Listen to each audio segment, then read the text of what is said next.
Oke, selamat siang, selamat datang kembali. Semoga semuanya masih semangat ya untuk di acara minggu kedua pada tanggal 20 Februari hari ini di acara Indonesia ke-18 tahun 2021. Tadi pagi kita sudah banyak diskusi tentang perioperatif. Kali ini sesi siang kita akan membicarakan clinical profiles, efficacy and safety of levobusulfakain. Acara ini disponsori oleh Dexa Medica. Terima kasih untuk sponsor atau mendukung acara ini. Acara ini kayaknya sebenarnya lebih banyak tentang sharing session, lebih banyak tentang bertukar pikiran antara para pakar yang dalam bidangnya, tapi tentunya tidak mengundang para peserta yang punya pengalaman yang sama, mau menyampaikan pernyataan atau pertanyaan, boleh disampaikan di kolom Q&A gitu. Ada dua pembicara yang saya rasa sih sudah tidak asing lagi di telinga kita, teman-teman sejawat anestesi. Ada Dr. Nasman Puar dan Dr. Hasanul Arifin. Dan untuk sesi ini nanti akan dibawakan atau dimoderasi oleh Dr. Dwi Panca Wibowo. Sebelumnya juga saya mau mengingatkan untuk para peserta yang ikut hari ini, kita tetap ada giveaway di acara Indo Anestesi.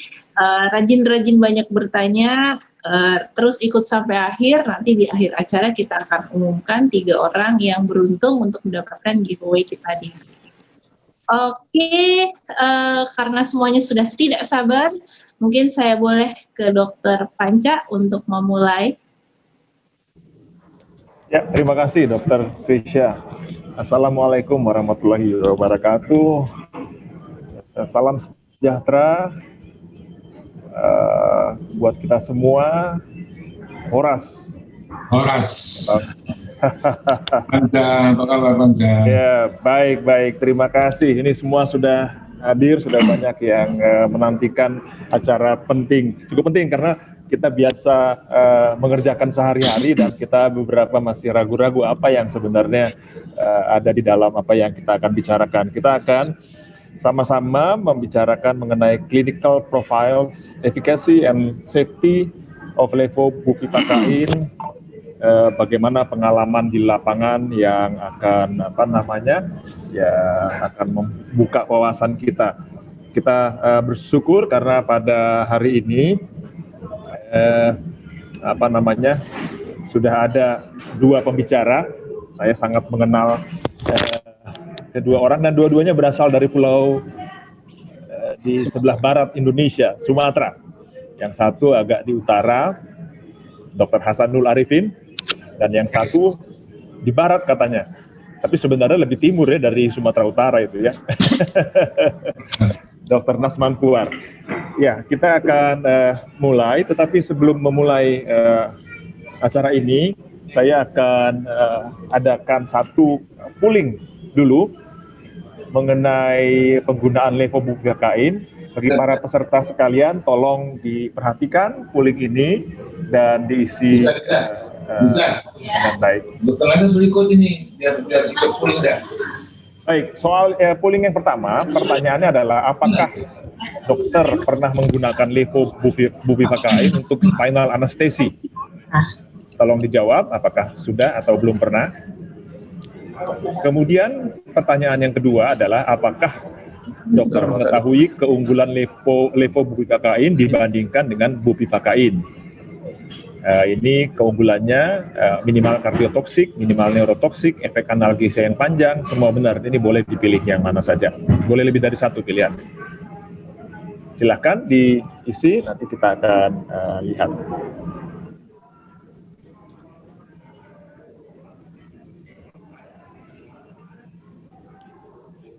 Oke, hasilnya adalah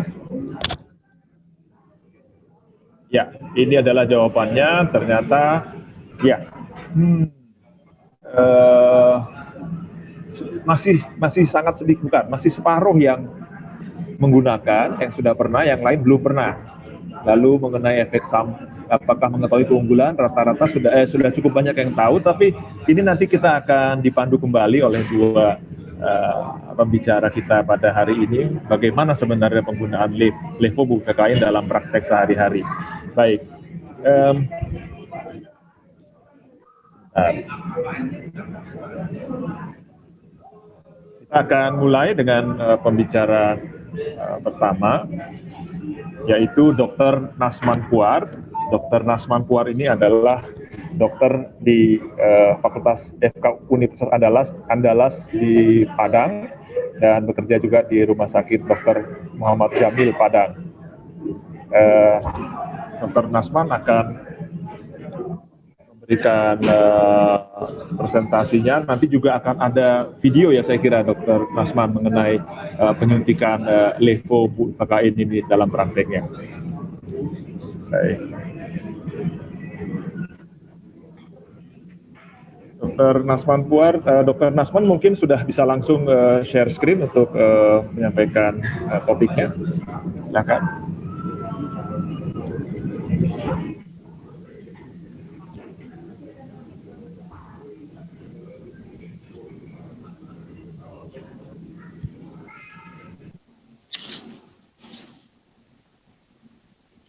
Baik, waktu diberikan kepada Dr. Nasman untuk menyampaikannya. Silakan, dokter. Assalamualaikum warahmatullahi wabarakatuh. Terdengar ya?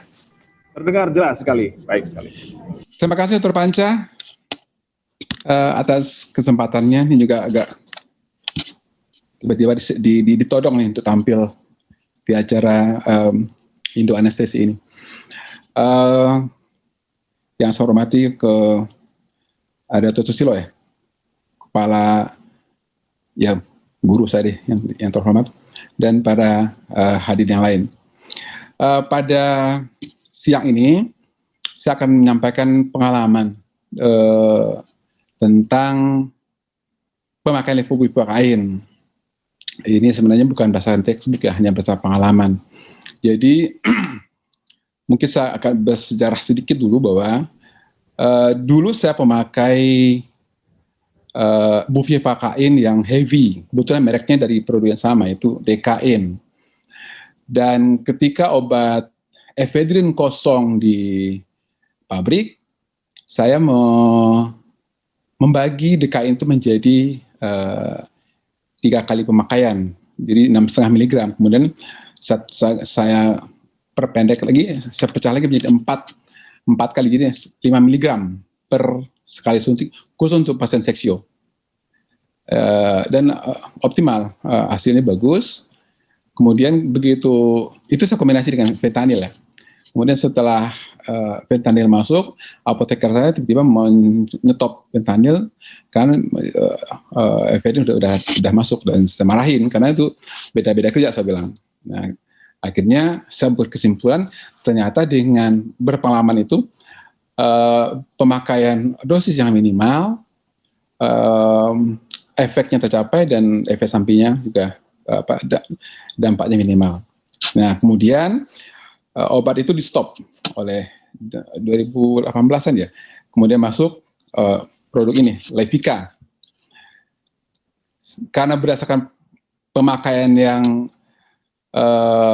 DKN tadi, pengalaman saya cukup bagus, saya coba Levica dengan dosis yang ya nanti kita lihat ya, cuma 1,5 cc per fentanyl, 1,5 cc, total 2 cc. Gitu. Sebelumnya mungkin saya sampaikan dulu apa sih kelebihan, kenapa lebih aman katanya gitu. Ya secara textbook dikatakan bahwa levo ini dia, kalau bupivacain ini mengandung dextro katanya.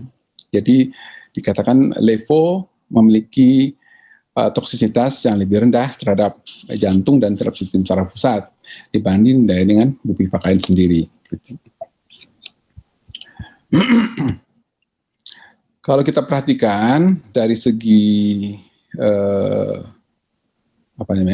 potensinya ya, dia memiliki potensi yang sama, tapi toksisitasnya yang lebih rendah dibanding bupivacain antara levo dengan bupivacain. Jadi di sini kelihatan sini, walaupun ini nggak jauh beda, tapi barangkali dari segi toksisitas mungkin bermakna kali ya.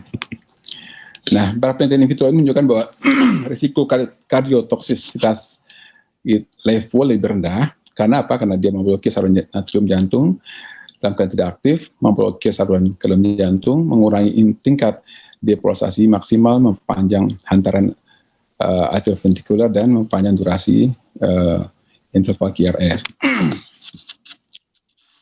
Nah, satu lagi resiko toksisitas SS terhadap sistem pusat yang lebih rendah dengan levo ini dibandingkan dengan VVKN juga dilaporkan, termasuk kecenderungan lebih rendah menyebabkan apnu. Nah, kalau untuk apnu ini bukan apnu ya, kalau di seksio kan pasien pasti tekanan intraabdomen sudah tinggi ya.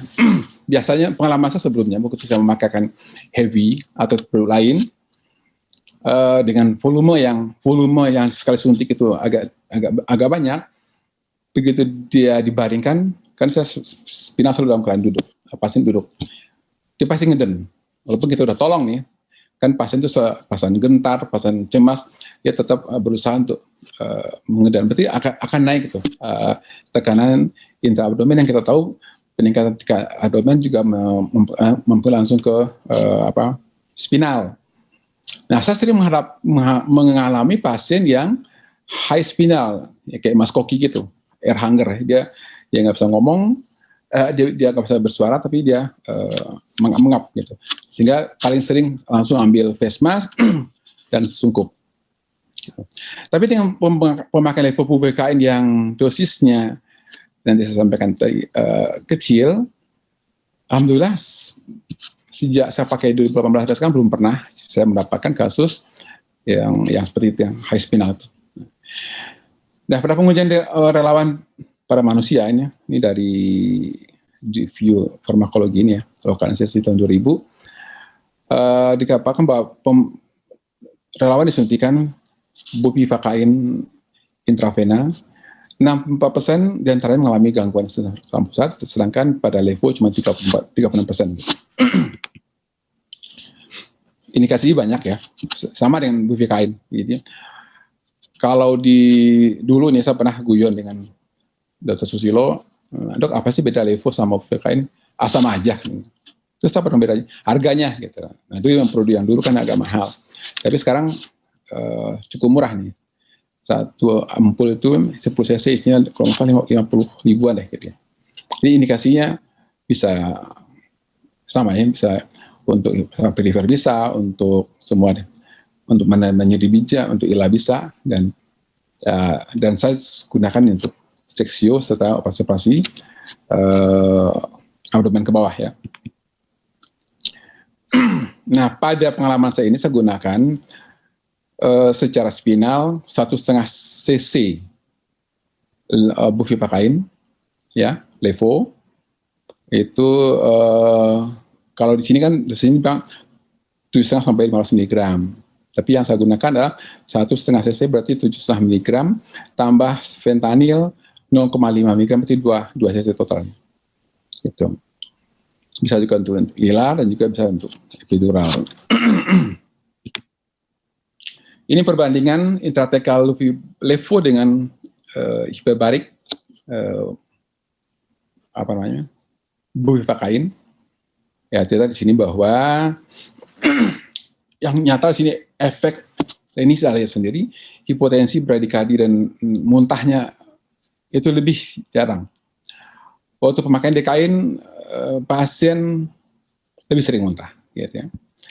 Kalau sekarang pemakaian, ada juga pemakaian ephedrine tapi tidak banyak, atau kadang-kadang malah jarang kita menggunakan ephedrine. Itu barangkali dengan dosis yang kecil barangkali ya, itu yang kita lihat. Jadi levo yang diberikan secara spinal dapat memberikan efek analgesia yang aman dan efektif untuk pasien SC secara elektif dengan kejadian efek samping yang lebih rendah gitu dibanding dengan pemakaian bupivacain. Sama juga ya. Dari segi kalau lama operasi hampir sama. Tapi saya mungkin dengan karena saya menambahkan teknik barabotase, pernah juga seksio dan berakhir dengan histerektomi itu cukup.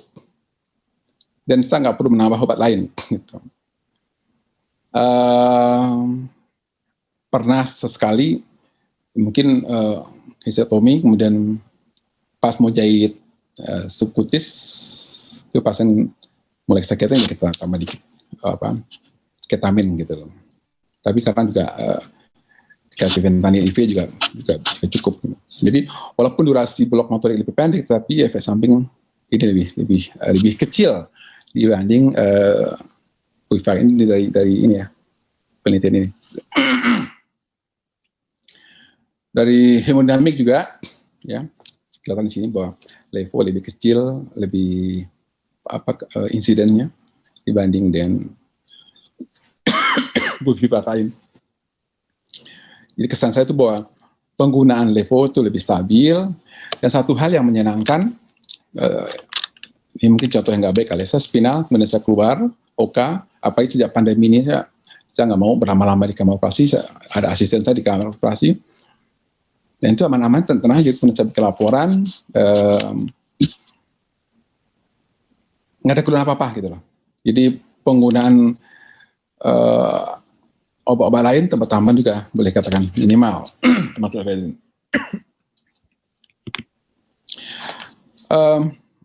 Yang saya gunakan adalah caranya itu 1,5 cc levo, sebetulnya kita pakai Levica, kemudian tambah 1,5 berarti 7,5 mg ya, tambah 2 mg mikro fentanyl, dan bedanya saya menyuntikkan di L23 atau L12 gitu loh. Jadi saya lebih tinggi nyuntiknya. Nah, ada pengalaman lagi, kalau di L12 efek hipotensinya lebih nyata gitu. Tapi kalau L23 enggak. Saya udah nggak pernah lagi L34 atau 45 itu udah. Jadi rasanya lebih safe. Pengalaman kan kalau konus medularis kan di L1 ya. Nah, kita kan hati-hati nusukannya, jadi misalnya nggak kenal mudah spinalisnya. Kemudian lakun barbotase. Nah, barbotase ini juga pengalaman. Dulu saya coba 4 kali. Maaf ya, saya tidak ada. Ternyata sebenarnya ada ada videonya tentang barbotase, tapi terlalu panjang untuk sampaikan di sini. Ternyata barbotase itu juga ada teorinya gitu. Cuman saya tadinya hanya berdasarkan ilmu yang didapat ke sekolah, kemudian juga barbotase sedikit. Paling kalau misalnya juga masuk spinal, barbotase paling 1-2 mili. Ini enggak sama. Jadi kalau yang saya kerjakan itu 1,5 cc tambah 0,5 cc fentanyl, total 2 cc, udah spinal, udah masuk intratekal, kemudian saya aspirasi sampai angka 3. Saya selalu menggunakan sped 3 cc, sampai angka 3, kemudian didorong lagi sampai angka 1,5, tarik lagi, dorong lagi sampai angka 3, begitu, sampai 6 kali. Kalau 4 kali, cuma itu pasien juga operator bilang, oh tegang, atau masih sakit, gitu keluhannya.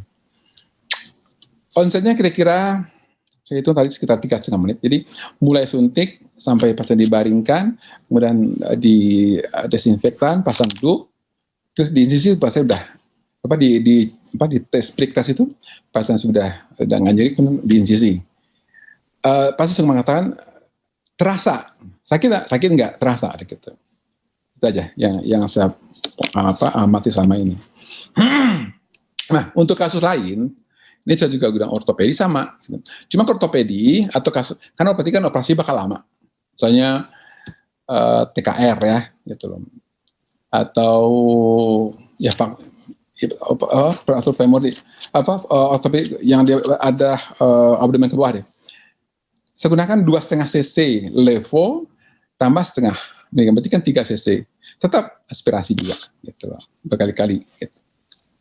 Dan nggak, walaupun 3 cc sama di barbotase, kayaknya belum pernah juga ya yang high spinal gitu. Bisa minta tolong panitia untuk share videonya. Baik,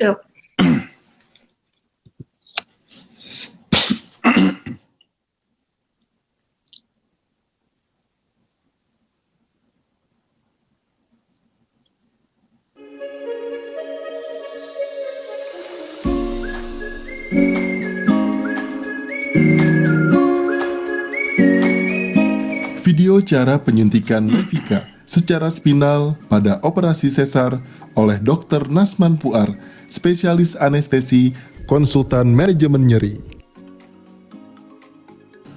Pasien diposisikan duduk dengan sedikit membungkuk. Dengan spuit 3 cc, diambil 0,5 cc fentanyl, kemudian ditambahkan 1,5 cc Levika.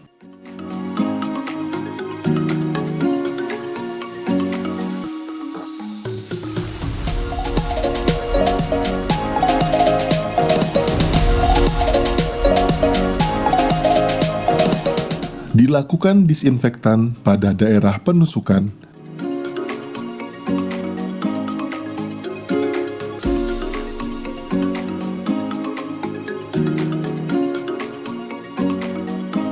Lalu dipasangkan duk steril.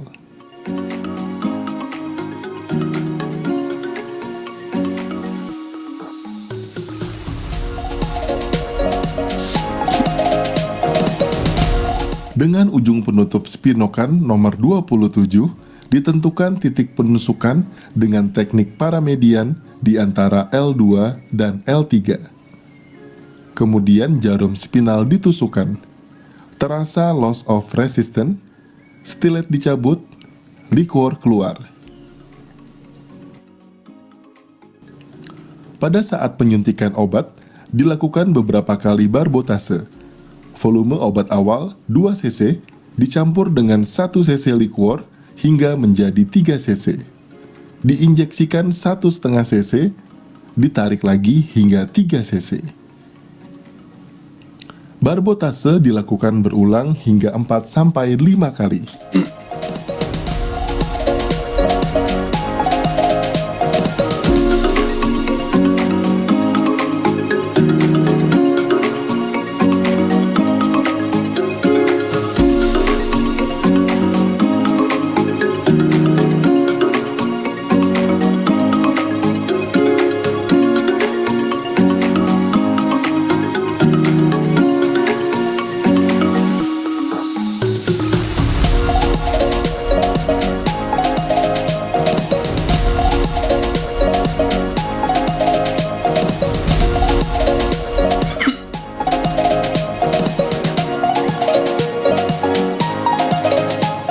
Kemudian disuntikan hingga habis, lalu jarum dicabut.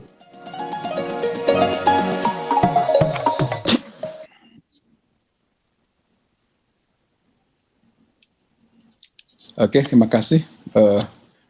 Jadi, halo. Jadi, kalau di tempat saya itu, karena mungkin saya sendiri ya, gimana mungkin nanti ada pertanyaan, gimana sterilitasnya gitu. Nah, satu ampul itu saya masuk ke, begitu dibuka, dipatahin, saya masukin ke dalam spet 10 cc, kemudian saya kasih labelnya Levika itu saya buka, saya tempelkan ke spet, ada kotak kaleng kecil, kotak itu masukin ke tempat, ada box pendingin. Sebenarnya nggak dimasukin juga nggak apa-apa, karena dia di luarnya juga tidak disimpan di tempat dingin gitu. Jadi artinya sterilitas terjamin. Jadi ketika saya gunakan, kemudian saya pakai lagi, tetap di tempat yang tadi. Dan biasanya kan operasi seksio di situ ya ada lah ya. Jadi paling sehari udah habis, jarang yang sampai berhari-hari, nggak pernah gitu loh. Dan juga Levikanya itu kadang-kala nggak sampai, ini kan kalau 1,5 cc itu kan berarti jadi 6 pasien. Nah, cuman kan karena agak marah juga nih dari teksanya kok lama jawabannya. Sekarang 4 pasien udah saya ganti gitu loh. Itu aja barangkali yang saya sampaikan, cukup mungkin ya. Tadi udah ada habis nih. Terima kasih Dr. Panca. Ya, terima kasih Dr. Nasman. Terima kasih atas presentasinya. Dr. Nasman ini konsultan manajemen nyeri, jadi tentu banyak pakai juga obat-obat ini ya buat tindakan-tindakan. Ya, sebelum saya lanjutkan ke Dr. Hasanul, saya tadi lupa mengucapkan terima kasih ke panitia, ke Indo Anestesi, ke Dr. Susilo, Dr. Gracia, dan Dr. Vida, Dr. Edi, teman-teman lain di Perdatin Jaya juga atas acara ini, dan juga berterima kasih kepada PT Dexa Medica untuk pelaksananya.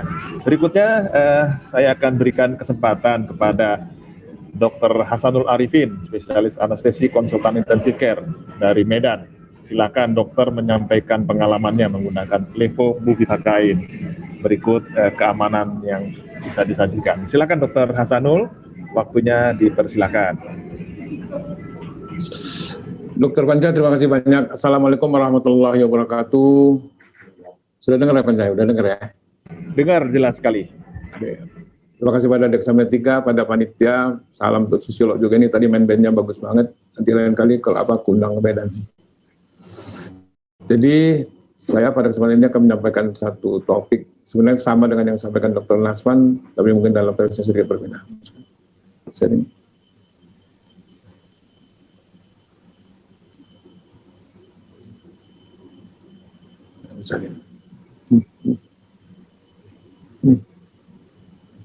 Oke. Oke, judulnya adalah Comparison of Isobaric Lipobuviracain and Hyperbaric Lipobuviracain for Subacute Anesthesia. Jadi penggunaan lipobuviracain, saya menggunakan ini sudah cukup lama ya. Jadi mungkin kalau di Medan saya yang pertama sekali menggunakan ini, ya. Jadi dulu sejarahnya diminta oleh orang-orang Dexa ini, pakai dong, dok, ya kan?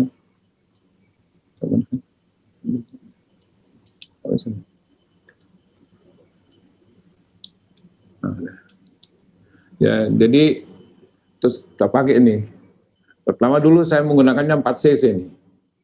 Karena pikir saya kalau isobarik, wah macam anti penyebarannya. Pertama pakai 3 cc agak kurang mantap gitu, terus pakai 4 cc.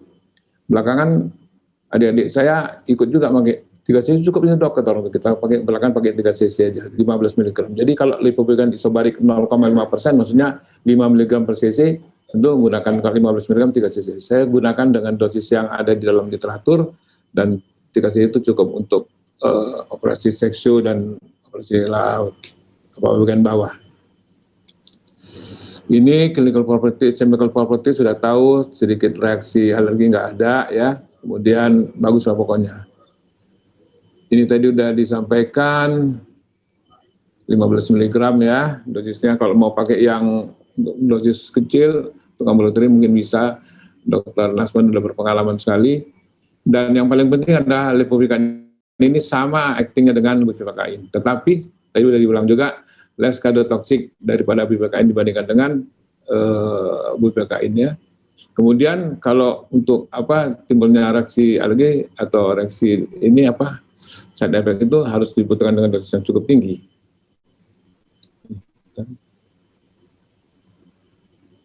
Oke. Nah ini dia ya. Jadi chemical property dari levo dan buviracain ini dibandingkan gini, hampir sama sebenarnya ya. Kalau liposolubility itu kan tentu potensi daripada obat. Kalau protein binding lama kerjanya. Kalau PKA onset of action. Jadi hampir sama sebenarnya ini. Tapi dalam klinis tentu sedikit berbeda. Oleh karena apa? Side effect ini kurang. Itu mungkin sebab karena tentu kalau kita spinal anestesi ini kan kita lihat, hemodinamik gimana? Gitu ya. Tekanan darah turun nggak ini?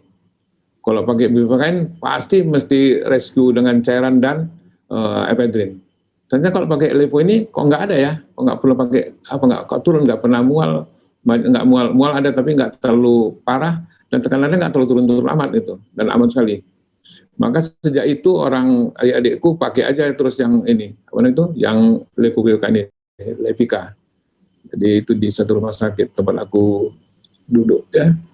Terus tapi aku juga kadang-kadang pakai buviracain juga. Kenapa? Marah nanti rumah sakit. Ini dipakai apa enggak ini? Udah diminta kok nggak dipakai? Terpaksa pakai juga ya kan. Nanti kalau jumpa sama repnya itu, Panca, dokter nggak mau pakai kami punya lagi, perkara kan senyum-senyum sedikit. Jadi kalau adik-adikku malas udah pakai yang lain, pakai Levika ya terus deh. Karena aman sekali. Dulu kalau pagi mulai jam 7 main sampai jam 12 sudah ada 10 pasien seksio itu, alhamdulillah. Jadi sekarang kena COVID ada. Jadi kalau dulu itu kena aku pakai 3 cc berarti satu ampul itu bisa 3 pasien itu. Ya kan? Kalau Nasman ini pakai 6 pasien, perkara kali memang ya. Nanti marah itu kalau di Medan si Rudi yang marah, janganlah gitu dok, ya kan? pakai yang banyak. Oke lah. Jadi aku pakai 3 cc tanpa tambahan fentanyl segala macam, dan suntiknya biasa nggak pakai barbotase. Yang biasa aja, normal-normal aja. Nggak pakai experience. Kalau Nasman kan masih muda, mungkin umurnya lebih muda dari aku, pakai apalah namanya itu, experience gitu. Kalau aku nggak mau berpikir kali, yang biasa-biasa saja, tapi aman lah pokoknya gitu ya. Oke. Dan tadi kita udah ulang bahwa PK itu tentu memerlukan kecepatan onset of action banyak. Protein binding ini itu memang dia untuk masa kerja yang lama dan terikat dengan albumin sampai angkanya 97%, ya, seperti itu. Dan D-isomer ini memang bisa menimbulkan efek pada apa itu? Dextro ini menimbulkan efek pada jantung, takikardi, disritmia dan sebagainya. Kegunaan klinik aplikasi dari Levo ini banyak, bisa sub-RNA block ini yang saya merahin untuk ini. Sensori motor karakteristik ini sama dengan bupivacain ya, dan di literatur itu 11,7 mg. Tapi aku pakai yang, Mas Manti pakai berapa tadi? 7,5 mg ya. Kalau aku pakai 15 mg ya, seperti itu. Epidural udah biasa. Untuk infiltrasi juga oke. Nerve block bisa juga. Epidural labor analgesia juga bisa. Ophthalmic surgery juga bisa ini, macam-macam ya. Tapi kita jarang menggunakan. Untuk pediatrik juga aman, tapi saya belum pernah menggunakannya. Caudal block oke. Untuk geriatrik ada statement ini bahwa sebaiknya kita menggunakan hiperbarik, jangan gunakan hiperbarik, tapi diganti dengan lipobupivacain.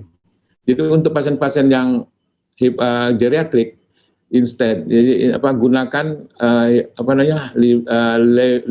lipobupivacain menggantikan posisi hiperbarik bupivacain ya.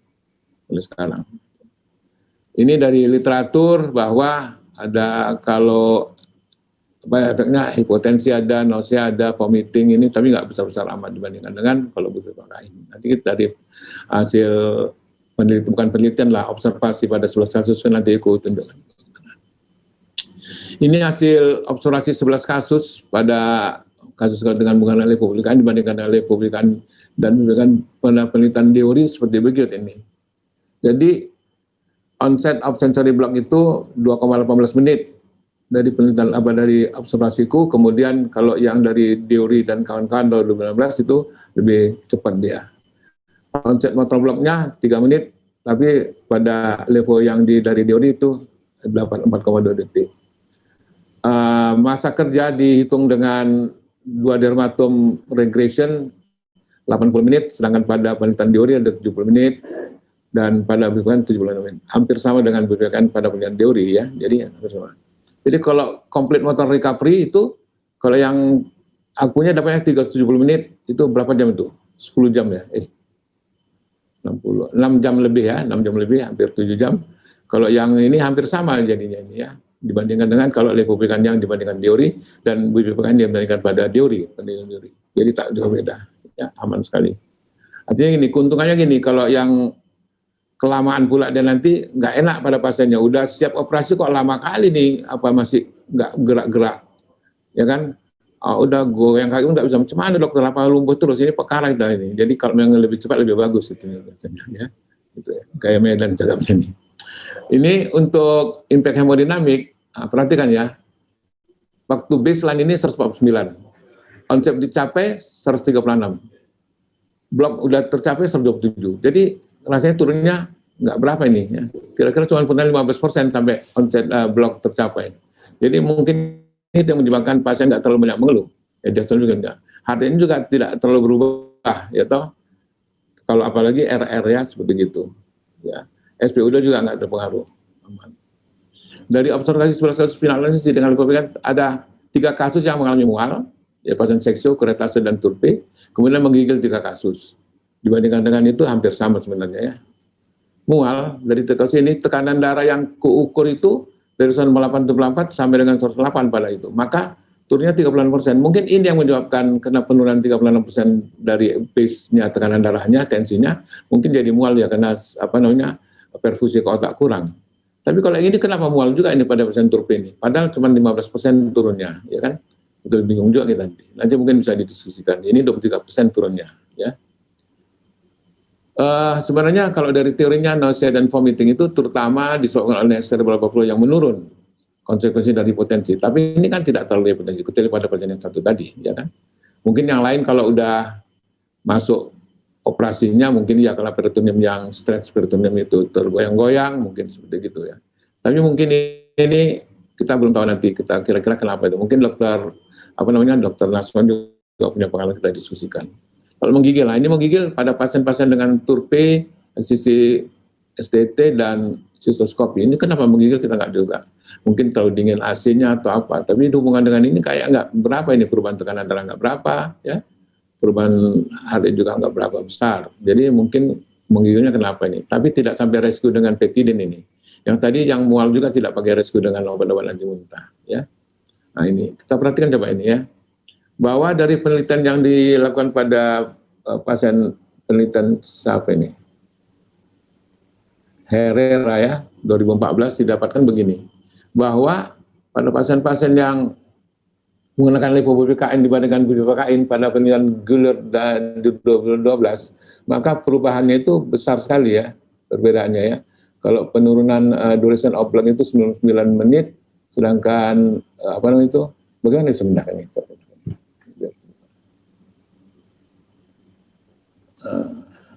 Klik aja. Nah, itu ya. Ya. Maka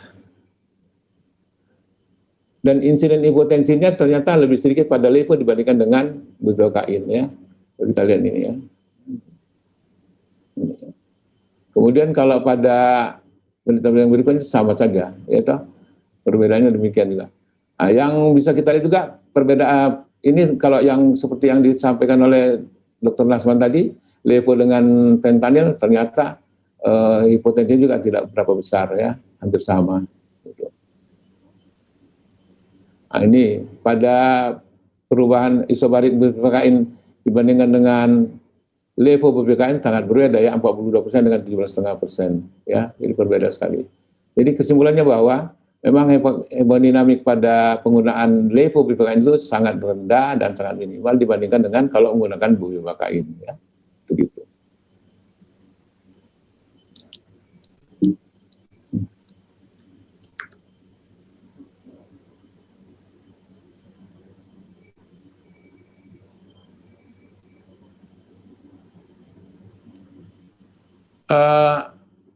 Dari penelitian maka dari series yang didapatkan bahwa ada dapat 3 kali insiden hipotensi pada penggunaan bupivacain dibandingkan dengan levo.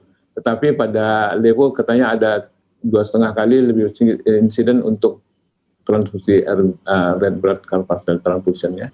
Kemudian pada subarachnoid isobarik hipotensi lebih safe dibandingkan dengan pada pasien untuk orang tua undergoing surgery fracture repair itu, maka lebih bagus kalau kita gunakan levobupivacain daripada hyperbaric bupivacain ya. Untuk orang tua, sekarang saya gunakan levobupivacain pada orang tua ya, seperti itu untuk yang spinal anestesi.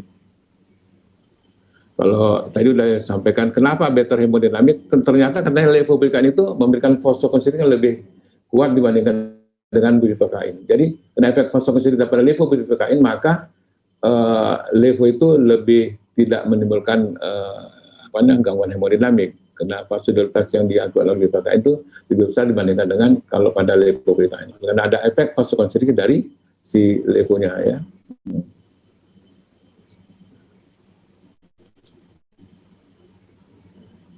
Inilah perbandingan yang tidak berbeda bermakna antara seated dan supine group pada penggunaan dari levobupivacain ya. Demikian juga dengan motor blocknya tidak berbeda, jauh berbeda. Dan saya sekarang bicara dengan efisiensi dan safety. Bahwa levobupivacain menunjukkan potensi yang lebih kuat, hampir sama dengan lebih kuat. Hampir sama bupivacain, penelitian poster di tahun 2000, lower risk untuk cardiotoxicity ya. Jadi cardiotoxicity yang diakibatkan oleh levobupivacain itu lebih rendah, karena dia hampir murni levo. Jadi cardiotoxicity itu disebabkan oleh dextro ya, dextro isomer daripada itu. Kenapa? Bupivacain itu ternyata dia 1:1 levo dan dextronya. Jadi bupivacain itu racemic antara dextro dan levo. Dextronya 50%, si levonya 50%. Sehingga efek dextro ini menimbulkan cardiac efek yang lebih kuat dibandingkan dengan levo. Karena levobupivacain itu hampir murni dia hanya levobupivacain tanpa dextro ya, seperti itu. Sedangkan yang menimbulkan efek kardiotoksik adalah dextronya, gitu ya.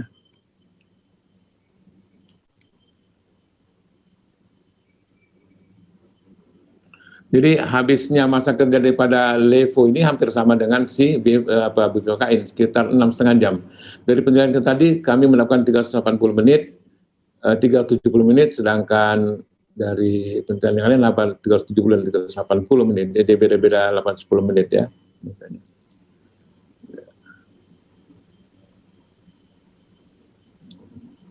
Jadi dari clinical experience yang didapat, selain longer onset dan bupivacain, muscle longer duration tidak juga ya. Side effect-nya lebih sedikit, yes. Less cardiac depression ya pasti, karena tadi dextronya tidak mengandung dextro ya.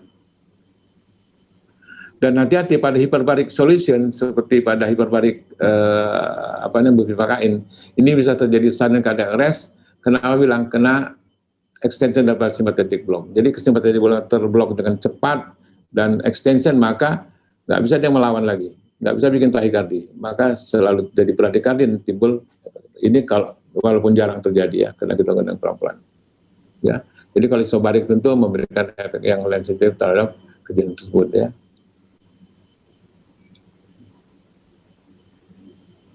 Jadi konklusi yang dapat saya berikan, levobupivacain shown to be more superior than bupivacain in spinality, oleh karena side effect yang kurang tadi ya. Hipotensinya kurang, jadi tenang kali orang, nggak sibuk kali. Biasanya kalau pakai bupivacain, tipenya dok kok mual ya, kok mual. Atau kita ukur tensinya, ya tadi 140, kok udah 90 ini, nah, gitu. Apalagi kalau penatak itu pintar kali, dibuatnya nanti time itunya untuk ngukur tensinya di monitor itu 10 menit. Nggak buru-buru, bagus kok tensinya dok, apa pula bagus, orang kocok cetek dulu, tiba-tiba udah 90, tadi 140. Dok, sekarang 80, nah, itulah kau ya kan. Jadi kita jangan percaya kepada penata dan PPDS kita, kan? Itu mesti kita ajar betul dok. Jadi statistik difference between the onset development, tetapi secara klinisnya tidak berbeda ya. Stable hemodinamik sudah pasti, oleh karena ada efek dari vasokonstriksi dari levobupivacain. Kardiotoksik sudah diterangkan tadi. Jadi aduh, kok ada pula sini Abang Raffi Ahmad ini. Saya pikir demikian Panca. Thank you for listening ya. Ya, terima kasih banyak Dr. Hasanul dari Medan dan dari Dr. Asman sudah juga. Sebentar lagi kita akan berdiskusi, tetapi sebelumnya nanti akan ada sedikit video dari PT Dexa Medica. Namun izinkan saya menyampaikan satu lagi polling sebelum nanti kita diskusi. Boleh, Nitya? Ini adalah pertanyaan karena masih ada 49% tadi yang menjawab belum menggunakan. Pertanyaannya adalah, mengapa dokter belum mau menggunakan levobupivacain untuk spinal? Pilihan jawaban, onsetnya kurang cepat, atau takut high spinal, atau belum terbiasa menggunakan isobarik karena biasa dengan hiperbarik. Yang berikutnya, blok motorik kurang, atau karena satu ampulnya terlalu besar jumlah cc-nya, jadi boros untuk buka satu ampul. Silakan dijawab dokter sekalian, kita biar tahu kira-kira apa ini alasannya. Boleh dijawab? Nah, ternyata yang paling banyak seperti dugaan saya juga sama, adalah karena nggak terbiasa dengan isobarik. Oke, nanti kita akan bahas berikutnya.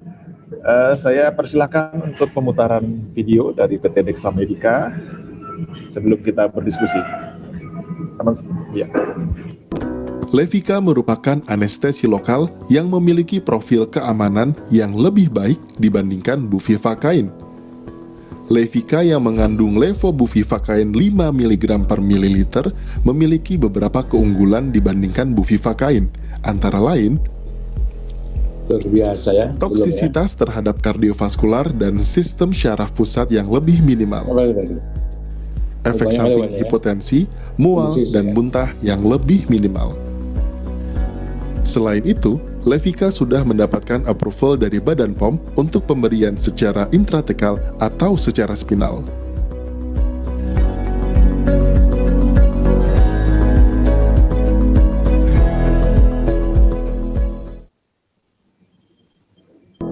Levika merupakan Belum terbiasa, terus tadi? Ya, baik. Sudah kita saksikan bagaimana profil dari Levika, Levobivakain. Saya akan teruskan ke acara diskusi dan sudah ada beberapa pertanyaan dan sudah cukup banyak pertanyaan. Sebagian sudah dijawab, saya lihat Dr. Nasman sudah menjawab secara langsung kepada penanya, tetapi ada beberapa hal yang mungkin kita layak bicarakan, khususnya mengenai barbotase, Dr. Nasman.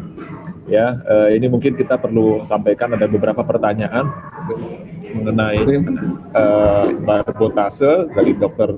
Heru Setianto, pakai barbotase, kemudian ada juga pertanyaan lain yang berhubungan dengan barbotase. Dr. Nasman mungkin bisa menjelaskan karena Dr. Hasanul tidak menggunakan teknik barbotase.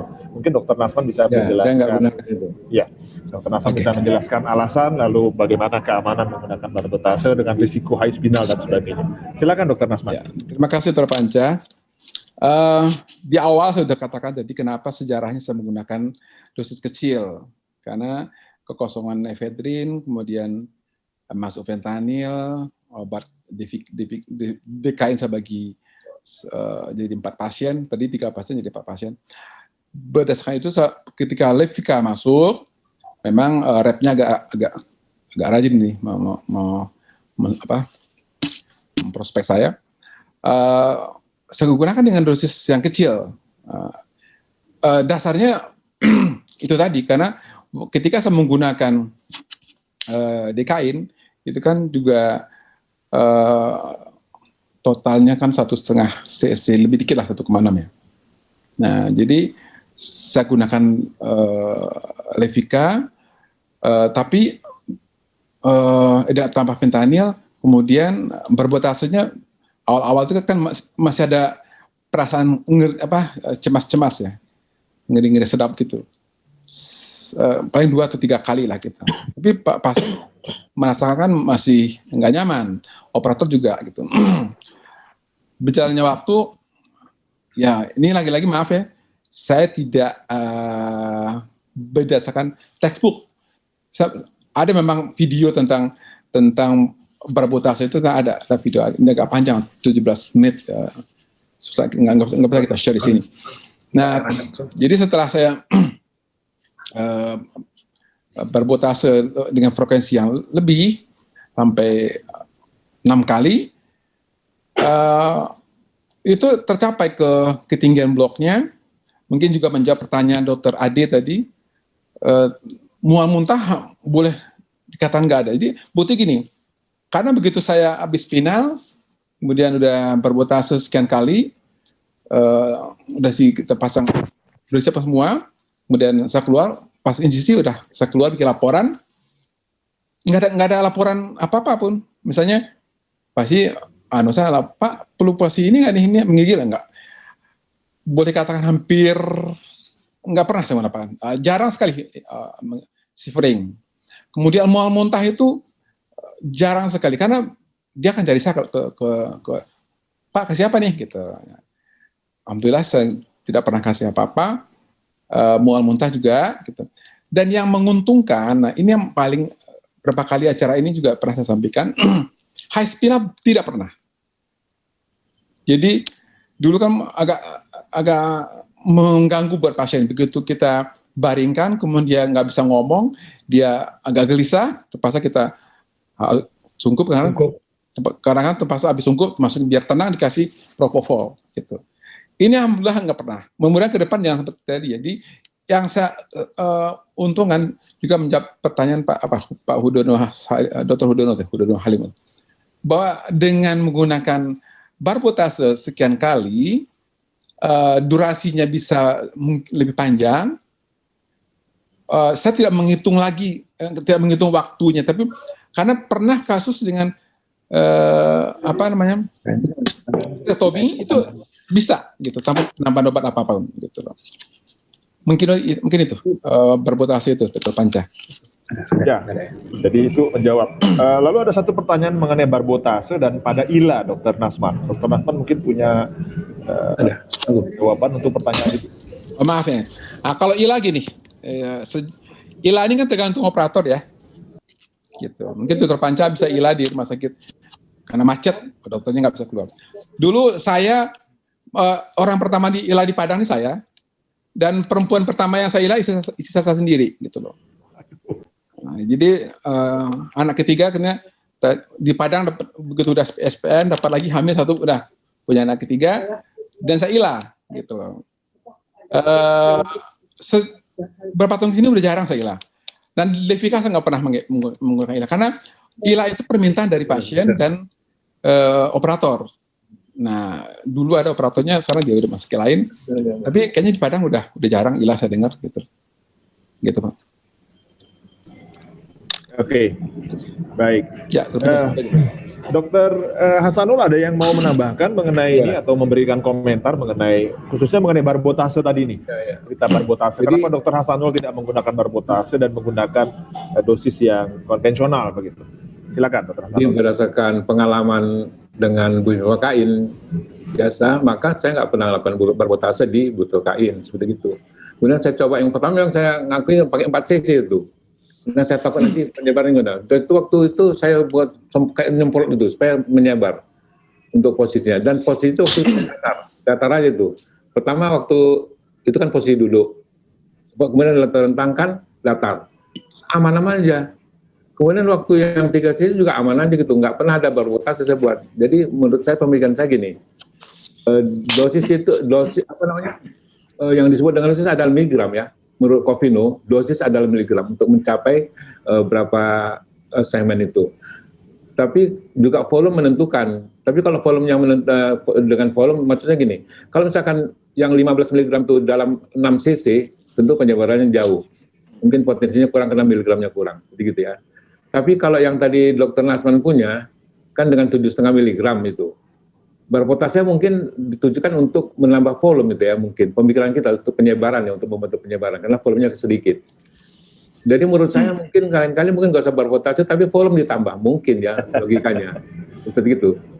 Karena kalau barbotase mungkin ada yang khawatir, tapi sebenarnya kalau dengan dosis 7 mg tidak perlu khawatir sampai terjadi blok yang tinggi dan sebagainya. Karena dosisnya adalah 7,5 mg. The dosis is milligrams menurut Covino ya di dalam bukunya ya dalam bukunya. Jadi sebenarnya tidak terlalu takut itu untuk barbotase menimbulkan. Tapi menurut saya Dr. Nasman mungkin buat penelitian nanti. Saya usulkan di Dr. Panca mungkin kita buat penelitian multisenter ini ya, bagus banget ini sebenarnya ya. Studi ya. Nanti di Tenggara itu. Maksudnya kita tentukan kita nanti bikin board teknik yang bagaimana yang kita pakai gitu ya perbandingannya. Mungkin Dr. Nasman dengan buat. Tapi menurut saya sih kalau memang tujuan untuk menambah volume, menambah penyebaran distribusi dari blok itu mungkin pakai volumenya tambah volumenya. Tapi dengan konsekuensi bahwa mungkin potensi menjadi kurang karena miligramnya jadi berkurang. Mungkin seperti itu pemikirannya. Kalau saya memang pakai yang 15 mg konvensional aman-aman aja. Saya tadi udah bilang saya udah cukup tua, udah kepala 7, nggak mau pergi yang panjang-panjang ini Panca. Oke. Ya. Baik, menarik sekali teman sejawat sekalian. Buat para senior, para guru-guru yang ingin memberi komen soal ini silahkan langsung aja ya unmute kalau bisa atau bisa kirim juga. Tetapi menarik sekali karena dua pembicara kita menggunakan obat yang sama dengan teknik yang sedikit berbeda. Tetapi kalau kita lihat profil pasiennya aman, gitu. Yang satu, Dr. Nasman menggunakan dengan dosis yang kecil dengan teknik barbotase untuk meningkatkan kemampuan bloknya. Tetapi juga Dr. Hasanul menggunakan dengan dosis konvensional yang cukup tinggi, tetapi juga aman. Nah ini kalau dari sini kita bisa lihat kelihatannya aman ini Levika ini berarti levobuvakain begitu ya. Aman. Baik, aman ya. Jadi ini yang bisa menjawab keraguan-keraguan teman-teman yang mungkin mau pakai gimana nih. Lalu ada pertanyaan berikutnya yang Dr. Panca sebentar. Saya ingin menekankan juga bahwa saya tidak pernah sampai rescue dengan ephedrine, nggak pernah. Kemudian high block juga nggak pernah. Ya, high spinal ya. Tadi Dokter Nasman juga menyampaikan tidak pernah high spinal Jadi, ya. ini perlu ditekankan untuk teman-teman yang belum menggunakan, yang takut menggunakan, untuk jangan takut. Aman. Lagi pula ngapain takut? Ahli anestesi, rescue udah biasa, intubasi oke, kasih ambu biasa, ngasih napas bantu biasa, ngapain takut? Ya kan, saya dulu diajar oleh dokter Prof. Edi Rardo waktu di Surabaya, ngapain takut? Kau kan udah jago kali soal napas, ngapain takut? Ya kan, kalau kita ada di tempat ya dok ya? Ya ada di tempat, jangan pula pergi. Kalau kita kabur ya nggak kita yang nolong. Jangan ditinggal makan durian, ya ke rumah Ucok, perkara nanti. Oh itu boleh juga tuh dok, ajak-ajak dok. Ntar. Oke, silakan. Baik. Ya mudah-mudahan ini bisa menjawab pertanyaan teman-teman, Dokter Resiana Karnina, Dokter Rafidia, Dokter Hendra, dan ada Anonimus nih. Oke, pembahasan berikutnya yang saya kira kita perlu bicarakan adalah mengenai tempat penusukan, karena Dokter Nasman menggunakan level penyuntikan yang rada tinggi ini. Sel 34. Betul, Dokter Hasanul juga konvensional nih. Ya, konvensional. Dokter Nasman agak tinggi nih. Nah, ini bisa dijelaskan Dokter Nasman. Alasan lalu keamanannya gitu, karena ada beberapa yang waduh kok tinggi ya, kita biasanya dulu waktu residen di bawah-bawah nih kalau mau exchange. Silakan Dokter Nasman. Oke. Terima kasih, Dr. Panca. Ya lagi-lagi ini pengalaman aja kali ya, Pak. Pengalaman hidup mungkin. Jadi ketika saya memblok di level 45 atau 34, ketika operatornya kan atau pasien juga aduh gitu. Aduh tuh juga aduh. Dia merasa diiris tapi dia nggak sakit. Nah gitu. Kan saya tanya, itu sakit nggak? Enggak. Lalu kenapa aduh? Ya cemas aja dok gitu. Terus karena saya berpikir kan ketinggian yang kita khawatirkan kalau kita ngeblok kena medulla spinalis atau kena cauda equina. Kan itu yang kita khawatirkan. Saya pikir kan ujungnya kan di konus itu L1. Nah, dan saya coba aja, ya bismillah aja, level 2-3, dan nanti aman-aman aja. Nah sampai sekarang, bisa kalau saya udah nggak pernah raba-raba dulu kan suka raba dulu siasnya, kemudian coba enggak, sekarang tusuk aja langsung. Dan jadi ada ini apa ya, bukan soal sih, ini kan spina. Ya, spina kali ya. Jadi satu suanya dengan tutupnya spinoken itu bagian yang paling lunak, udah di situ dia gitu loh, paramedian itu langsung masuk gitu loh. Sebagian besar, ada juga kadang-kadang yang perlu beberapa kali gitu. Tapi ganti jarum juga nggak pernah ya.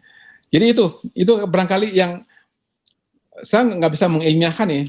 Ini pengalaman bahwa dengan level 2-3, kemudian bloknya cukup, mual muntahnya hampir ya jarang ya gitu loh. Dan tadi juga menjawab pertanyaan, tadi ada yang nanya dokter siapa tuh, bagaimana dengan obesitas? Kemarin saya habis spinal 123 kilo. Baru kemarin. Dengan dosis yang sama gitu loh. Malah untuk mencuci perutnya kita tarik perutnya ke atas dulu, baru dicuci di disinfektan saking gemuknya gitu. Alhamdulillah sampai selesai itu aman-amannya gitu. Jadi maaf ini hanya berdasarkan pengalaman, tidak ada textbooknya. Kenapa 2-3? Lagi-lagi saya sekian tahun. Jadi kalau saya lihat tadi Dr. Hasanul bilang yang pertama pakai Levika di Medan, saya juga yang orang pertama pakai Levika di Padang gitu. Di Sumbar mungkin. Karena menurut repnya memang saya yang pakai pertama. Dan di rumah sakit itu saya sendiri kebetulan alhamdulillah ya nggak ada kasus-kasus, mudah-mudahan jangan terjadi ke depannya. Kita doa bersama ya, pokoknya itu aja. Insya Allah aman. High spinal sangat boleh itu nggak pernah kasus. Mual muntah juga ada kemarin dia mengeluhkan bukan PDPH tapi ya tengkuknya pegel gitu loh. Satu kemarin itu saya kasih paracetamol dan kodein. Nah, insya Allah udah hilang gitu aja. Gitu terpanjang. Ya, terima kasih untuk jawaban Dr. Nasman. Dr. Hasanul ada komen? Ya, Hasanul, dengan penyuntikan di level 2-3 ya Dokter Nasman tadi ya. Gimana Dokter Hasanul? begini, mungkin saya harus mengulang sejarah lagi, apa arti sejarah kita pendidikan di mana. Kalau nggak salah Dokter Nasman dari di UI dulu ya? Iya.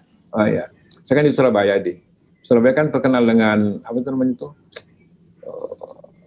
Kayak mana ya?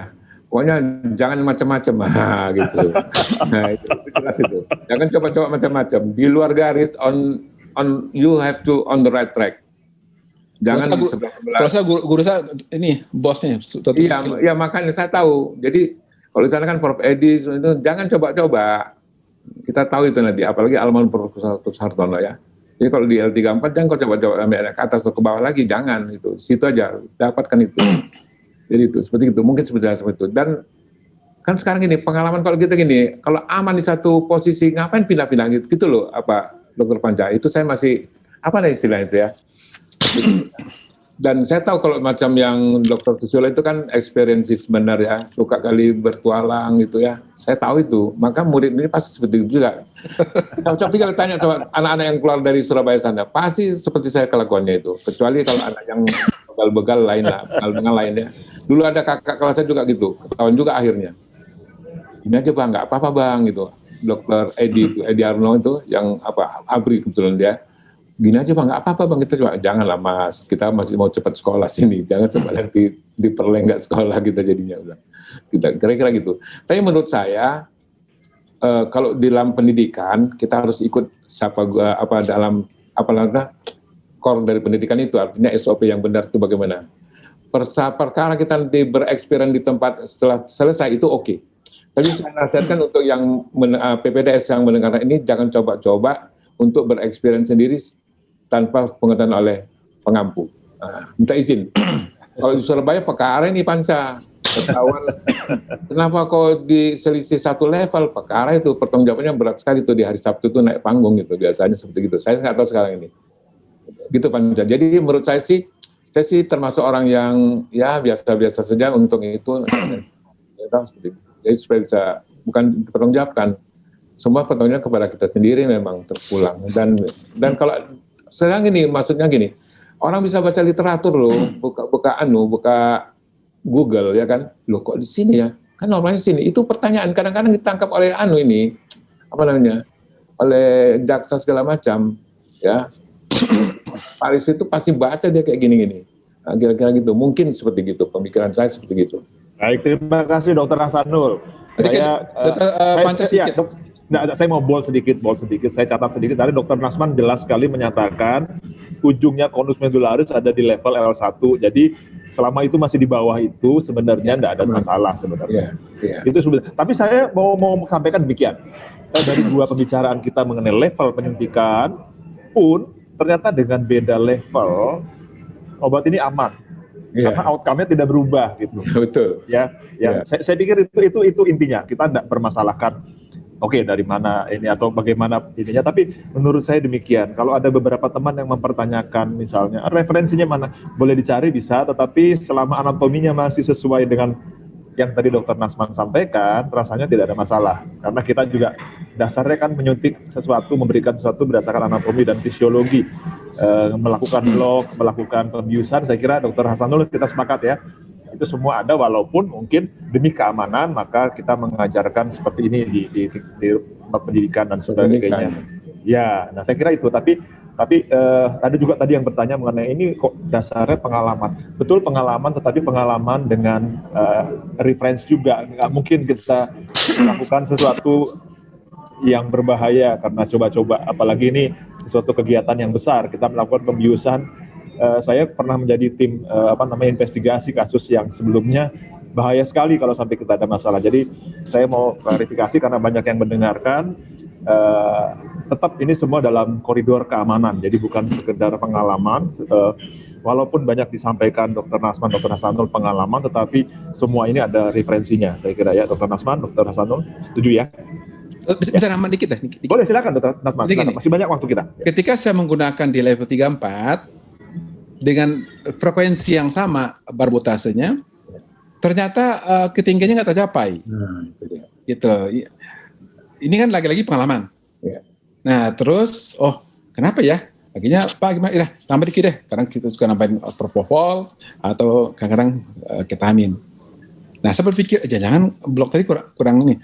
Saya naikin satu itu. Nah lagi-lagi kenapa saya berani di 23 kan seperti Dr. Panca bilang tadi, konus medularis adalah berarti di L1. Ya, betul. Jadi karena itu di L2, pernah saya di L1, tapi efek hipotensinya agak berat, gitu. Karena kan gini, kita kan nusuk kan pelan-pelan, mili by mili, gitu lah. Gitu. Tidak langsung cut, nggak gitu, langsung mili, begitu keluar udah selesai, gitu. Nah, jadi apa namanya di 23 itu yang mungkin yang hasilnya optimal barangkali dengan barbotase yang saya lakukan dengan dosis yang kecil. Itu aja. Dr. Panca, Hasanul. Silakan. Dan yang sebenarnya Dr. Panca kalau saya usul gini, yang mau didiskusikan kita kupas lagi adalah saya pakai 15 mili, Dr. Nasman 7,5 mili, efek sama, potensi sama, tetapi dengan cara barbotase. Kalau misalkan tadi kan the dose is milligrams, ya toh? Berarti dosisnya kelebihan dong, yang 15 mg ini 2 kali lipat. Karena 7,5 mili juga efeknya sama. Tinggal penyebar distribusi yang berbeda. Oleh karena itu mungkin kalau kita buat penelitian, kita buat pemikiran bahwa kalau itu apakah tidak dengan volume yang lebih besar dengan dosis 7,5 mg, tapi volumenya ditambah. Untuk mencapai dosis kan hanya volume berarti gini, ya kan? Itu kan logikanya seperti itu. Waktu barbotase itu kan pemikirannya adalah menyebarkan volume, distribusi dari volume, ya toh? Walaupun sebenarnya kalau misalkan tadi kalau kita tarik dari 3 cc, kemudian masukkan 1,5 cc. Lagi. Dosisnya tinggal 1,5 cc doang ya, tinggal 0,375 berarti ya. Tadi kan 7,5 mili, tinggal 3,75 mili. Terus masuk lagi, kalau penyebaran sama, terus tinggal dosis sedikit.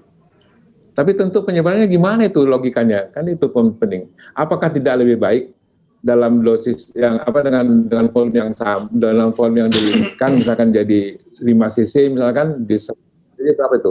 Berapa cc tadi jumlahnya tuh? 1,5 ya. Berapa kali itu dokter? Berapa kali? 5 kali ya? Berapa volume jadinya itu? Kita mungkin buat percobaan nanti itu. Jadi kita tusukkan dengan sempurnakan dengan dosis volume yang volume lebih banyak, tapi dosis sama. Misalkan apa 5 cc misalnya gitu. Apakah bisa mencapai juga level dari blok yang diinginkan gitu. Karena kami waktu dengan 3 cc 15 mg yang saya konsentrasi yang sama 0,0% itu mencapai T8 itu. T8 T9 tercapai itu. Nah, dengan itu paling tinggi tercapai dengan blok itu T8 sudah tercapai. Kira-kira gimana itu jadinya? Mungkin Dr. Panca mungkin ada pemikiran? Silakan Dr. Nasman, jangan saya moderator Dr. Hasanul. Oh enggak, sorry. Enggak mau. Dok, Dr. Hasanul, kalau kita gunakan yang seperti saya lakukan 1,5 cc Levika tambah 0,5 cc fentanyl, kemudian total 2 cc saya tarik dengan liquor menjadi 3 cc. Dari segi itu kan sama dengan tadi Dr. Hasanul mengusulkan langsung, kenapa nggak langsung volume aja gitu, volume. Nah kalau volume lebih banyak pakai apa? Kalau bisa kan menambah volume dengan liquor. Nah sekarang yang kita nggak tahu pasti nih, kan saya tarik sampai 2 cc sampai angka 3, kemudian 1,5, tarik lagi angka 3, 1,5, angka 3. Kita nggak tahu di penelitian kita nggak masuk di dalam liquor itu dia ngapain? Apakah dia hanya lari ke atas atau bertahan di situ? Kita nggak tahu. Cuman yang saya amati bloknya tercapai sampai kalau T8 tuh PX ya, setinggi PX 8 T8 kan, T4 mami ya. Itu sampai tercapai dan hanya 1-2 yang operator yang inilah antara PX apa nih data ya deh PX Perseus gitu. Nah itu tercapai gitu loh. T4 T6 ya. Bukan sampai PX itu bisa gitu. Dan yang bagi saya yang menyenangkan saya kalau dengan teknik ini, karena kalau dihitung sehari sebulan operasi di atas 100-an gitu ya, kali dari beberapa tahun ini, alhamdulillah dan jangan terjadi ke depannya. Saya belum pernah mendapatkan high spinal, mual muntah sangat jarang, dan menggigil hampir, karena resep petidin kan saya juga nulis. Petidin nggak ada tuh, paling setelah pulang. Dokter Nasman. Ya. Dokter Nasman, silakan, Dokter Nasman. saya pas ingat gini, potensinya gimana? Berapa lama itu kekuatan analgesia? Kalau saya mencapai 170 menit. Kalau Dokter Nasman sampai berapa menit itu ya? Dengan dosis itu? Saya tidak pernah menghitung sampai selesai, Dok. Cuman pasien pernah dengan akreta, pasien pernah juga dengan atoni, kemudian dilanjutkan dengan histerektomi. Itu saya nggak nambah berapa lagi. Oke. Ya, ini pertanyaan juga berhubungan dengan ada pertanyaan yang mengenai kalau peci, apakah mungkin terjadi peci atau nggak tercapai blok yang diinginkan? Lalu kalau itu terjadi, apakah boleh diulang? Ini pertanyaannya bagaimana nih untuk Dokter Nasman dan Dokter Nasmanur? Peci itu maksudnya bloknya nggak merata gitu ya? Nggak merata. Belum pernah, nggak ada kejadian. Jadi peci itu terjadi kalau epidural. Nah, jadi ini contohnya, ini bukti nyata nih kemarin. Ini saya mau sampaikan pengalaman kemarin. Junior saya itu melakukan blok dengan spinal dengan menggunakan markain. Saya sebut namanya markain. 2 ampul dikatakannya nggak kerja, gitu loh. Di fotonya batch-nya terus diatin. Terus saya belum percaya karena di M Jamil kita masih menggunakan markain. Saya tidak mau pakai yang itu, saya pakai original. Dengan batch yang sama, saya minta ke mana obatnya? Oh, sama dokter itu nggak boleh. Oh, kenapa nggak boleh? Sini, saya pakai 4 ampul dikasih 4-4-nya kerja. Asumsi saya, jangan-jangan ya, kan begitu kita spinal, kan antara begitu nembus ligamentum flavum, terus duramater, kan jangan-jangan ujungnya separuh ada di epidural, ujungnya sebagian di spinal. Nah, mungkin yang teman ini, yang junior saya ini barangkali masuknya ke epidural, makanya kerja. Makanya saya dengan berbotase itu, saya kan yakin berbotase sampai angka 3. Berarti saya yakin dia masih ujung jarum itu masih di daerah intratekal. Subarachnoid. Makanya efek patchy itu tidak pernah terjadi selama ini gitu. Itu mungkin. Nah, buktinya yang marka itu 4-4-nya kerja. Nih, saya lapor, nih buktinya kerja nih gitu loh. Ya, asumsinya barangkali itu penyebabnya. Kenapa yang dia nggak kerja? Yang masuk ke epidural mungkin. Saya setuju sekali dengan Dr. Nasman, Dr. Panca. Saya potong aja bahwa kalau memang tidak bekerja, obat tidak bekerja, jangan tuduh obatnya yang salah dulu. Kita tanya dari kita sendiri. Cuman Allah dan kita yang tahu itu kalau yang salah itu. Orang lain nggak tahu itu. Ya kan? Pas mau nyuntik itu mungkin biasanya ketarik atau gimana itu biasanya seperti gitu. Ya. Oke. Kurang baik. Baik, terima kasih untuk jawabannya. Tapi saya belum mendengarkan jawaban. Kalau misalnya benar terjadi kesalahan itu technical failure seperti itu, boleh diulangkah? Itu pertanyaannya. Oh ya. Maksudnya gimana? Maksudnya? Diulang lagi. Ulang lagi. Spinal lagi boleh aja. Ya. Boleh ya. Jadi dosisnya berapa dosisnya? Sama aja. Sama aja. Oke. Sama aja. Baik. Jadi buat yang bertanya apakah boleh diulang? Ulang. Maka saya selalu sampaikan ini Dr. Panca kepada penata saya, jangan diubah abek dulu laken segala macam yang steril ini dan dibuat on steril sebelum betul-betul bekerja. Ya. Dan saya biasanya kalau udah bekerja baru kita boleh tinggalin sebentar atau mau sholat apa. Kalau belum bekerja, belum nyata udah bekerja, saya nggak mau tinggalin dulu itu. Baik. Itu dia. Ya. Baik. Ini ada pertanyaan yang saya kira mungkin saya coba ini karena waktu kita cukup panjang. Kita akan tajamkan ke pertanyaan-pertanyaan masing-masing penanya dari Dr. Ade Susanti, Dr. Nasman pemakaian levobuivacain isobarit untuk SC. Ini dia menggunakan sering sekali operator merasa tidak nyaman dan pasien lebih mual dan muntah.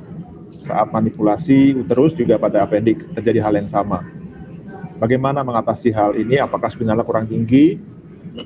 Memang hemodinamiknya lebih stabil. Saya tidak dapat keterangan berapa dosisnya, saya kira ya. Nggak ada keterangan berapa dosisnya. Mungkin sekali ada beberapa yang berbeda dengan apa yang Dr. Nasman kerjakan. Tapi mungkin Dr. Nasman bisa menegaskan kembali bagaimana tekniknya. Oke. Silakan. Tadi saya sudah jawab langsung ke Ade. Oh ya. Jadi gini, menurut saya barangkali bloknya kurang tinggi. Makanya saya dengan barbotase itu yakin bahwa dia ujungnya masih di dalam intratekal. Makanya tidak pernah ngulang-ngulang tuh nggak pernah ngulang kejadian. Nah, terus mual muntah, ya mungkin dicoba aja besok deh pas SC-nya. Saya di rumah sakit saya itu ada 6 operator, SPN saya sendiri kebetulan gitu. Alhamdulillah dong. Jadi punya beragam kemampuan. Ya. Ada operatornya yang Cepat 20 menit sudah selesai, mulai, Ada lambat operator- selesai. ya macam-macam gitu. Jadi dan saya menggunakan dosis yang sama semua. Itu bisa tidak nggak ada mengeluh gitu. Kalau dia pasti ada sih asisten bilang, Pak tuh tegang gitu lah, tegang pas dia memasang hak ya gitu. Tapi pasien aman, nadi bagus kok, nadi cuma 60-an gitu, ada 70-an tapi tensi bagus, tegang ya. Ya barangkali itu jarang sekali kasusnya. Overall, pokoknya secara umum saya lihat yang saya alami, karena kenapa saya berani bertahan dengan ini? Karena pertama dosisnya kecil, efek samping juga minimal mungkin ya. Cuma satu aja yang Pak Agus sama orang Deksa marah ke saya itu doang. Karena 1 ampul saya bikin 6 pasien, nah, gitu aja. Sekarang enggak, sekarang saya kuranginnya biar agak win-win solution 4 pasien deh. Gitu. Nah, ini saya langsung ke pertanyaan yang berikutnya mengenai penggunaan 1 ampul untuk beberapa pasien. Saya tahu ini off label tadi. Saya kira, tapi mungkin bisa dijelaskan Dr. Nasman, kenapa berani menggunakan seperti ini pada waktu itu? Saya menggunakan 1 ampul itu saya bagi 6 pasien. Kadang pernah tuh sampai titik tetes pengisian. Oh emang sama asisten saya, ganti gitu. Saya di situ sendiri. Saya punya kotak sendiri, kesterilan terjamin. Jadi gini caranya. Begitu dipatahin, saya ambil 1,5, sisanya saya masukin ke 10. Labelnya saya buka pelan-pelan, label Levica saya tempel. Gitu. Saya masuk ke kotaknya ada kotak khusus, masuk lagi ke box. Kita punya box pendingin, rumah sakit sediakan. Artinya, kesterilan terjamin. Gitu loh. Alhamdulillah sampai sekarang belum ada kasus ya. Ya ke depan jangan terjadi. Terus apa lagi? Ya, keserian dan efektivitasnya. Nah, pernah pertanyaan begitu diinginkan menjadi delay nggak? Kayaknya nggak juga. Pernah masuk pendingin di luar kan dia nggak pakai pendingin. Waktu nyimpan di gudang atau di OK itu ada di box itu nggak pakai pendingin biasa aja. Untuk saya masukin ke box. Tapi nggak apa-apa. Jadi orang desa bilang kemarin waktu acara ini juga katanya nggak ada hubungan dengan suhu gitu loh. Gitu Dr. Panca kira-kira.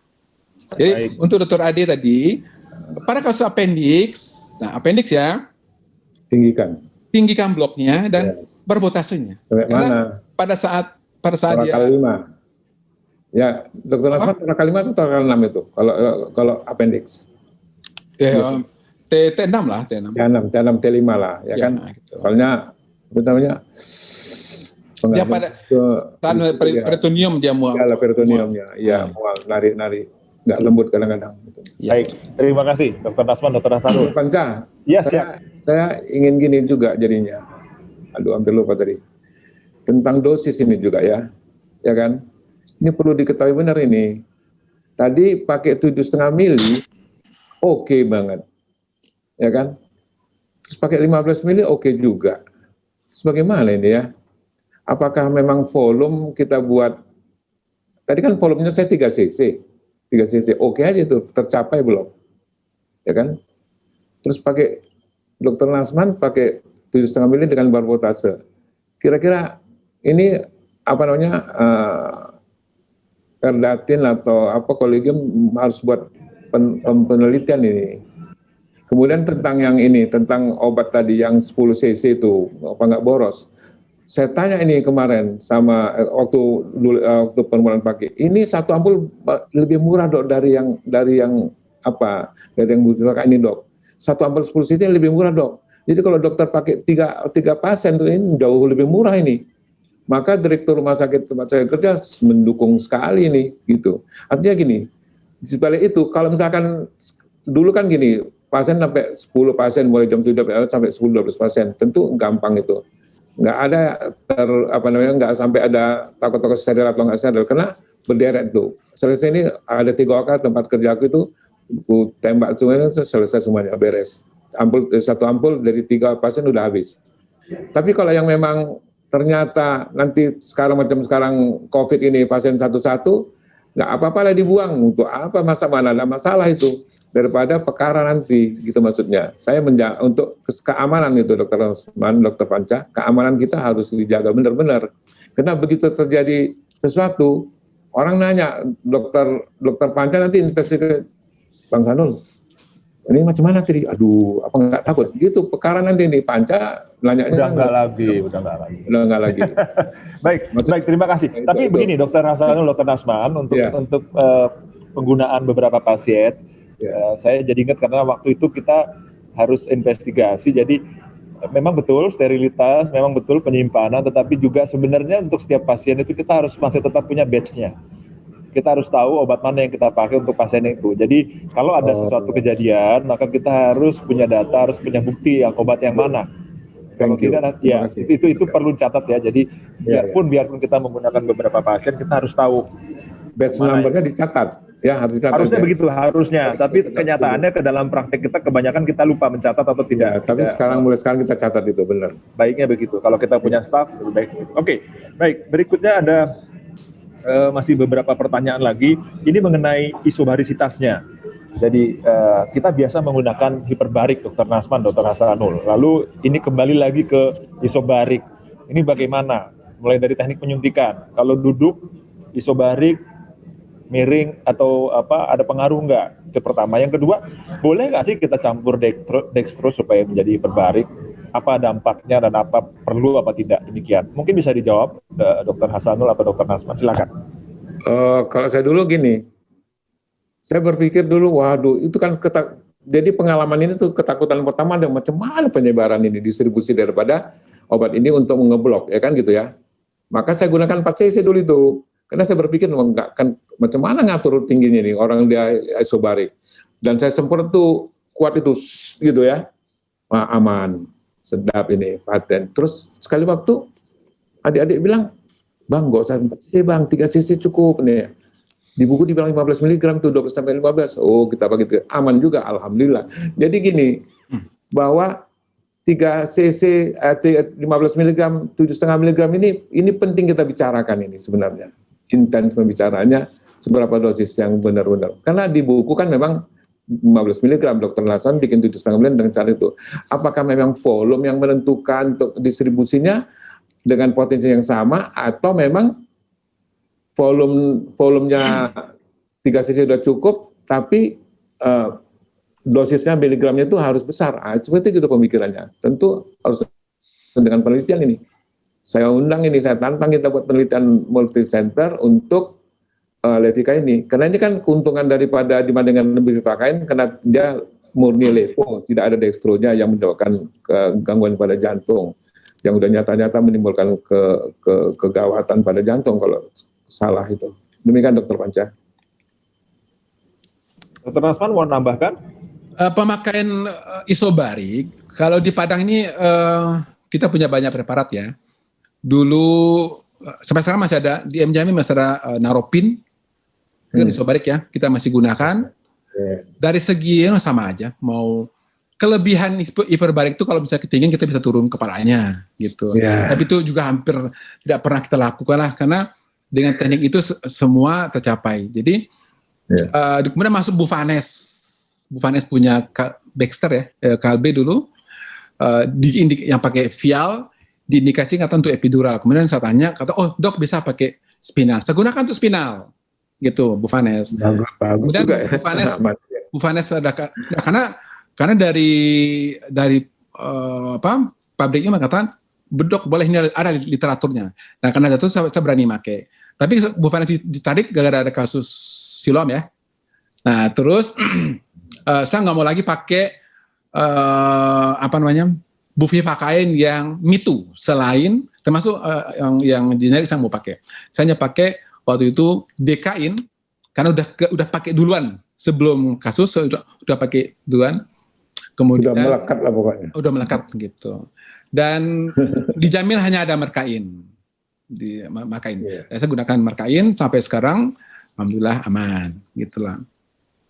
Gitu Panca. Iya, baik. Jadi buat teman sejawat yang kemudian ketika melakukan penyuntikan spinal levofloxacin, dan pada saat operator melakukan tes atau sakit, nggak usah diturunin kepalanya ya Pak Dr. Nasman ya. Kalau dengan ISO nggak ngaruh. ISO nggak Jangan ngaruh. urusan. Langsung kita suntik ulang kalau memang mau diulang atau di-switch ke umum ya, kalau tergantung. Oke, jadi itu menjawab beberapa pertanyaan mengenai isobarisitas. Dan ini tadi ada usulan dari Dr. Siti Sugesti yang mungkin kita perlu sambut. Bagaimana kalau kita lakukan penelitian, bandingkan 1,5 mililiter Levika dengan setengah cc fentanyl dibandingkan dengan 3 cc Levika. Ya. Boleh juga ya dokter ya. Oke. Dan tadi usul saya itu mungkin Dr. Nasman juga boleh meneliti ini, Dr. Nasman, dengan volume yang berbeda. Dinaikkan volumenya Dr. Nasman. Kan ya itu. Tapi mungkin nanti mesti ngulang lah kalau nggak efektif, mungkin gitu ya. Ya, baik. Ya, ini ada satu. Karena pengalaman untuk barbutasa sendiri agak sulit itu ya. Ya, ini ada sharing dari Dr. Pracoyo Wibowo. Mohon Dr. Nasman memberikan komen. Dr. Hasanul, jika penyuntikan di lumbal 34 dengan 10 sampai 15 bisa dilakukan barbotase. Tapi jika di lumbal 1 sampai 3 tidak dilakukan barbotase karena ketinggian. Mungkin Dr. Nasman bisa menjelaskan ini. Saya di semua level barbotase. di lembah 1-2 pun juga barbotase, cuman setelah saya amati kok agak drastis hipotensinya sampai 70 tensinya. Dari 120-an gitu. Wah, udah kayaknya terlalu ekstrim kali. Maka saya turun 2 di level 2-3. Nah, level 2 inilah yang rasanya setelah saya lihat, cuman saya nggak saya bukukan ya, itu yang harusnya nggak dicatat. Karena gini, saya pesan nggak ada keluhan, kemudian aman-aman saja, alhamdulillah gitu.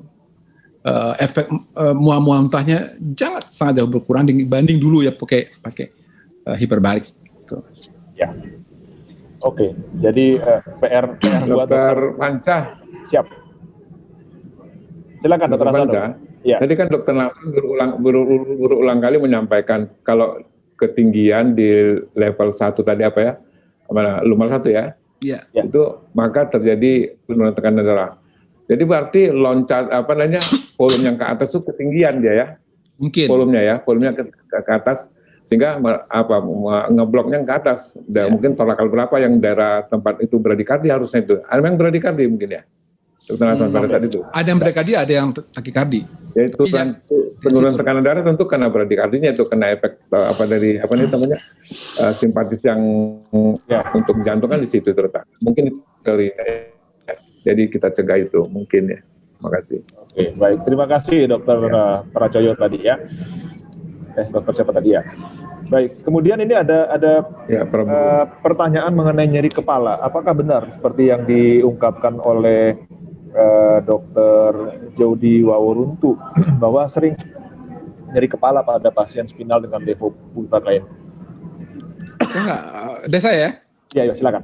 Saya belum pernah, nggak ada tuh. Jadi dokter itu pakai jarum berapa? Yang kuning apa yang putih? Nggak tahu saya, tapi katanya begitu. Mungkin nggak bisa jadi. Tapi kalau dari obatnya sih enggak ya. Kalau PDPH ya, PDPH itu katanya kan lebih ke ukuran jarum. Ya. Dulu kan kita pakai, waktu sekolah kita pakai 23, pindah 25. Nah, setelah spesialis kita pakai 27. Saya pakai 27 dan ya alhamdulillah ya. Hanya kemarin ada laporan, Pak ini pasien bukan kepala sih, dia berat kalau duduk, kalau berbaring dia hilang sakitnya, kalau duduk dia sakit di lehernya. Gitu. Saya kasih paracetamol sama kodein, udah hilang. Gitu aja. Kalau saya sih nggak pernah itu sakit kepala, nggak ada mual-mual yang ada. Dan mualnya pun diterangkan tadi sulit menerangkannya karena tekanan darah tak turun. Kecuali yang tadi satu dengan 30%, 30% penurunan itu mungkin ya karena jadi blood ke otak itu kurang ya, ke otak kurang itu mungkin. Baik, berikutnya Dokter Nasman, Dokter Hasanul. Kalau ada yang ingin mencampur levofloxacin dengan dextrose, bagaimana rekomendasi kita? Karena setahu saya justru yang diunggulkan adalah karena dia isobariknya nih. Silakan Dr. Hasanul. Saya nggak pengalaman, dulu pun waktu sekolah kan juga pernah tuh senior ngajarin, ya ilmu senior ya. Senior ngajarin, tambahin dextrose gitu loh.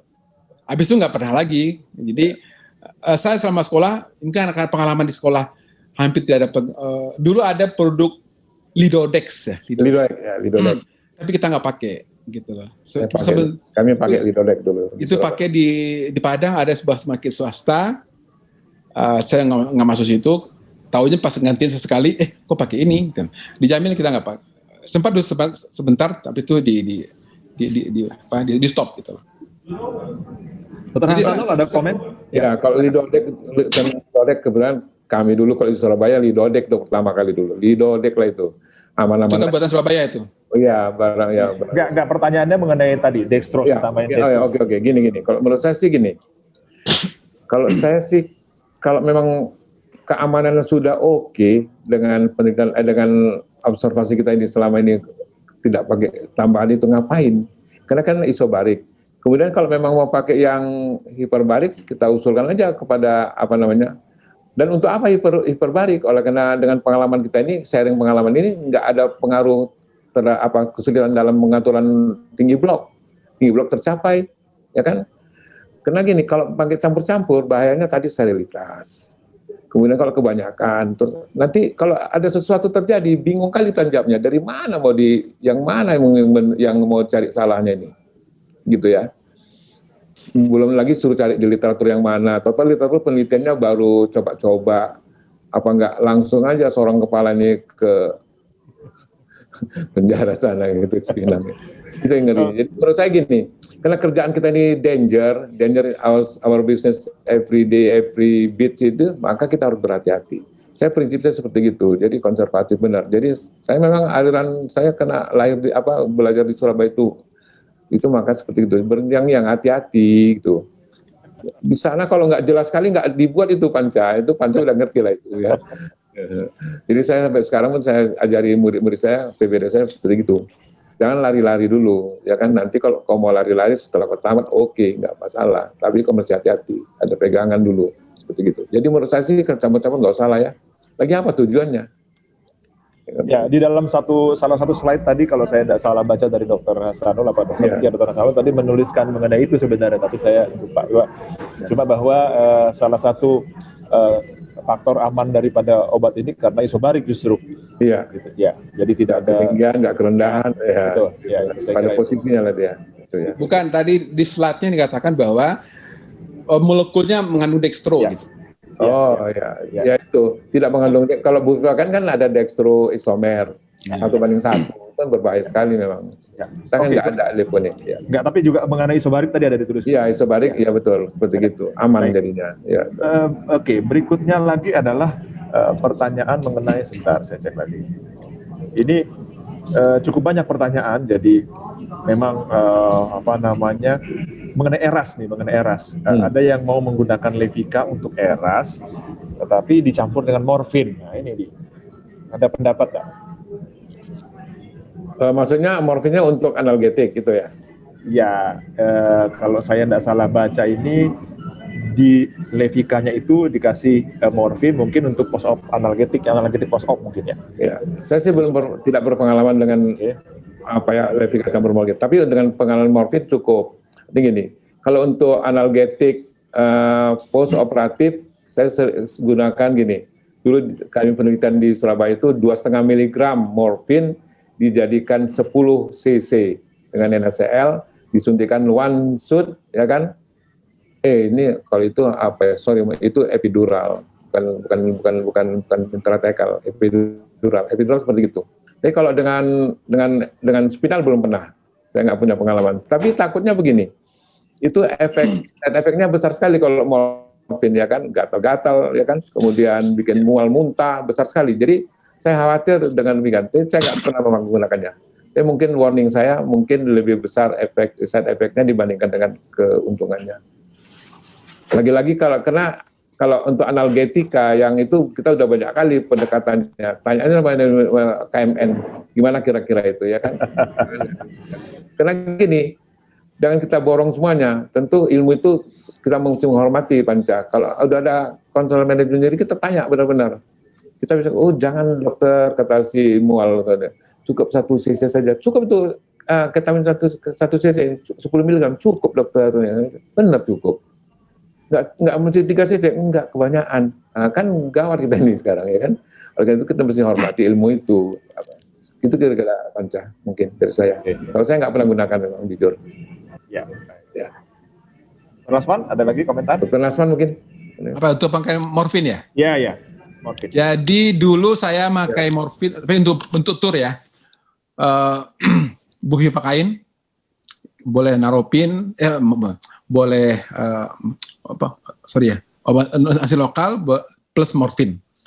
2 kasus sempat beradipno, kemudian karena udah tua ya, tur, kemudian intubasi, saya bawa ke ICU, besoknya pindah. Kemudian saya jadi pembimbing penelitian residen bedah, menilai nyerinya tur. Ternyata nyeri tur itu justru traksinya yang bikin nyeri. Kan ada di apa namanya, drainnya itu ya. Nah, traksi itu cukup dengan akhirnya hasil penelitian itu cukup paracetamol. Saya udah nggak pakai lagi sekarang morfin untuk post op. Dulu, nah cerita lagi nih, sebelum ada fentanyl, saya gunakan morfin di setiap seksio. Cara begini, ya mungkin nanti Dr. Hasanul komentar lagi nih, Nawi kok berani banget. Satu ampul morfin saya cekkan di 10. Ya. Tiap spina saya 1 ambil mg 1 cc. setiap 1,5 dong. 1 miligram. Oh. Sebagai 10. Ya. Nah, 10 cc. Oh, 1 miligram dan Satu ampul. Kan itu satu ampul 10 miligram. Ya. Satu ampul 10 miligram itu. Saya bikin dia 10. 10 cc 1. Nah, 1 cc berarti 1 kan miligram 1 cc. Nah, 1 miligram. ya begitu mau spinal saya ambil 1 strip. 1 spinal. Oh, 1 strip. Itu 0,1 dong. Berarti 0,1 ya itu. Saya tambah dengan ya macam-macam lah produk yang ada dulu gitu. Ya. Itu bagus efek analgetiknya. Cuman mual, muntah, gatal, pruritusnya hebat. Betul. Termasuk istri saya sendiri yang saya kasih morfin waktu Ila itu gatal. Dia bilang, apa nih Pak kok begini sih yang mentang-mentang nggak bayar itu. Bukan. Kalau gatal istri kan digaruk-garuk, itu alamat. Dielus. Nah setelah saya menggunakan fentanyl, hampir jarang kasus. Enggak ada lah, alhamdulillah enggak ada gitu. Ini tambah dokter Hasanul. Tadi kan dokter Hasanul ngasih plan ya, tidak ada tambahan apa-apa ya. Iya. Kalau saya ini apa namanya? Fentanyl, jangan-jangan itu kali efeknya gitu. Iya. Ya. Oh ya. Jadi gini, mungkin ini perlu ini. Saya lupa tadi tentang fentanyl. Jadi fentanyl memperkuat, mengambil alih itu mungkin, Dokter Panca. Jadi perlu. Jadi kalau tanpa fentanyl bagaimana? Ya kira-kira gitu. Apakah 7,5 mg cukup atau enggak? Karena di penelitian-penelitian di literatur yang kita baca memang pakai fentanyl dia. 7,5 mg itu harus dengan fentanyl kalau nggak pakai fentanyl. Jadi menurut saya nanti perlulah untung rugi ya toh, pecah 2 ampul yang berbeda, 1 fentanyl itu berapa harganya, itu mungkin itu jadi cost effectiveness atau cost recordnya itu mesti kita pelajari juga dalam hal penelitian. Semuanya termasuk kenyamanan. Ya, termasuk kenyamanan. Ya, ya, nyaman. Ya. Baik. Tapi nggak apa-apa karena fentanyl dan Levica itu satu perusahaan. Ya. Jadi. Oh, gini. Kalau fentanyl gini, terasa nul. Ya. Saya kan satu ampul fentanyl itu saya ambil setengah cc kan. Yang sisanya saya drip. Pada saat kapan dripnya? Saat operasi. Pada saat mulai. Nanti setelah mulai ya, setelah dimulai itu Duranto operasi namanya, Duranto op ya. Ada pos. Kan waktu berapa jam setelahnya kan masih ada rasa-rasa kan, dia belum nyeri. Nah setelah itu baru dipasang. Alhamdulillah itu cukup. Aman. Ya itu trik and trick lah. Anca ini pesan telepon barusan nih. Saat pagi swab negatif, alhamdulillah. Alhamdulillah. Itu udah boleh bersedekah itu. Udah 16 kali saya di swab. Alhamdulillah, aman-aman. Oke, ada lagi satu pertanyaan lagi yang mungkin berhubungan dengan teknik penyuntikan. Mungkin masih ada beberapa, ini pertanyaan ini penting ya, walaupun sudah dijelaskan. Teknik penyuntikan, tadi sudah digambarkan yang duduk, yang video tadi Dr. Nasman. Kalau mirip apakah sama? Lalu ada yang tanya juga ke Dr. Hasanul dengan 3 cc itu kecepatan pemberiannya bagaimana? Bisa dijawab. Mungkin aku jawab dulu ya. Ya, silakan. Jadi, Anca, aku dengan left lateral decubitus juga aku lakukan. Jadi gini, kalau left lateral decubitus aku pakai teknik paramedian. Kalau yang sitting position pakai median position. Dan kecepatannya memang agak lebih cepat deh. Short gitu, nggak ada lambat-lambat. Itu dia. Itulah, dari awal sampai sekarang gitu. Jadi agak cepat sedikit. Jadi dari pengalaman yang pertama bagus, aku nggak mau rubah itu mungkin dokter lapangan gitu juga mungkin karena udah pakai barbotase 6 kali baru oke, maka 6 kali pegangannya kan gitu dokter lapangan mungkin ya. Jadi kecepatannya memang cepat lah gitu, nggak seperti yang biasa dengan kalau bupivacain yang agak lambat gitu. Agak cepat aku bikin panca, ya nggak ada barbotase dan agak cepat gitulah. Ya. Dr. Nasman? Saya teknik saya sekarang saya lupa median sekarang. Lupa median. Jadi gini, sombong ya. Jadi gini ceritanya. Dulu kan saya median. Kemudian ada junior saya bilang, bang, ada Unner paramedian. Hah? Unner paramedian? Gitu. Ya memang Unner paramedian memang. Enggak, maaf itu. Dulu kan kesannya di Surabaya kan lebih banyak. Left lateral decubitus tapi. Bukan. Maksudnya regional ini agak jarang. Iya. Dulu. Ya. Jadi, saya tersinggung nih. Sejak itu saya paramedian sampai sekarang. Malah saya melakukan kemarin juga ada ini mungkin sehubungan dengan pain ya. Ada pasien tidak bisa telentang, dia CA mame udah nyebar kemana-mana. Kemudian dia mau di MRI tidak bisa telentang, saya spinal telungkup gitu. Tusuk, bisa alhamdulillah gitu, spinal telungkup. Jadi paramedian ya. Paramedian. Saya dulu sombong lah gitu. Udah lupa. Kayaknya nggak berhasil kalau median. Tapi kalau paramedian one shoot gitu. Oh gitu ya. Gitu. Dan paramediannya duduk ya? Duduk atau miring juga bisa. Sitting posisi. Sitting. Mau sitting, mau miring ya. Jadi kalau pemikirannya gini, kalau saya dulu gini, ujiannya itu adalah kalau memang paramedian umumnya dulu kan kita di sana paramedian dengan cara left lateral decubitus. Kemudian sekali waktu nggak bisa terus suruh duduk, paramedian juga, wah. Jadi saya membayangkan bagai imajinasi juga, ya bisa memang asal cara nusuknya gimana aja.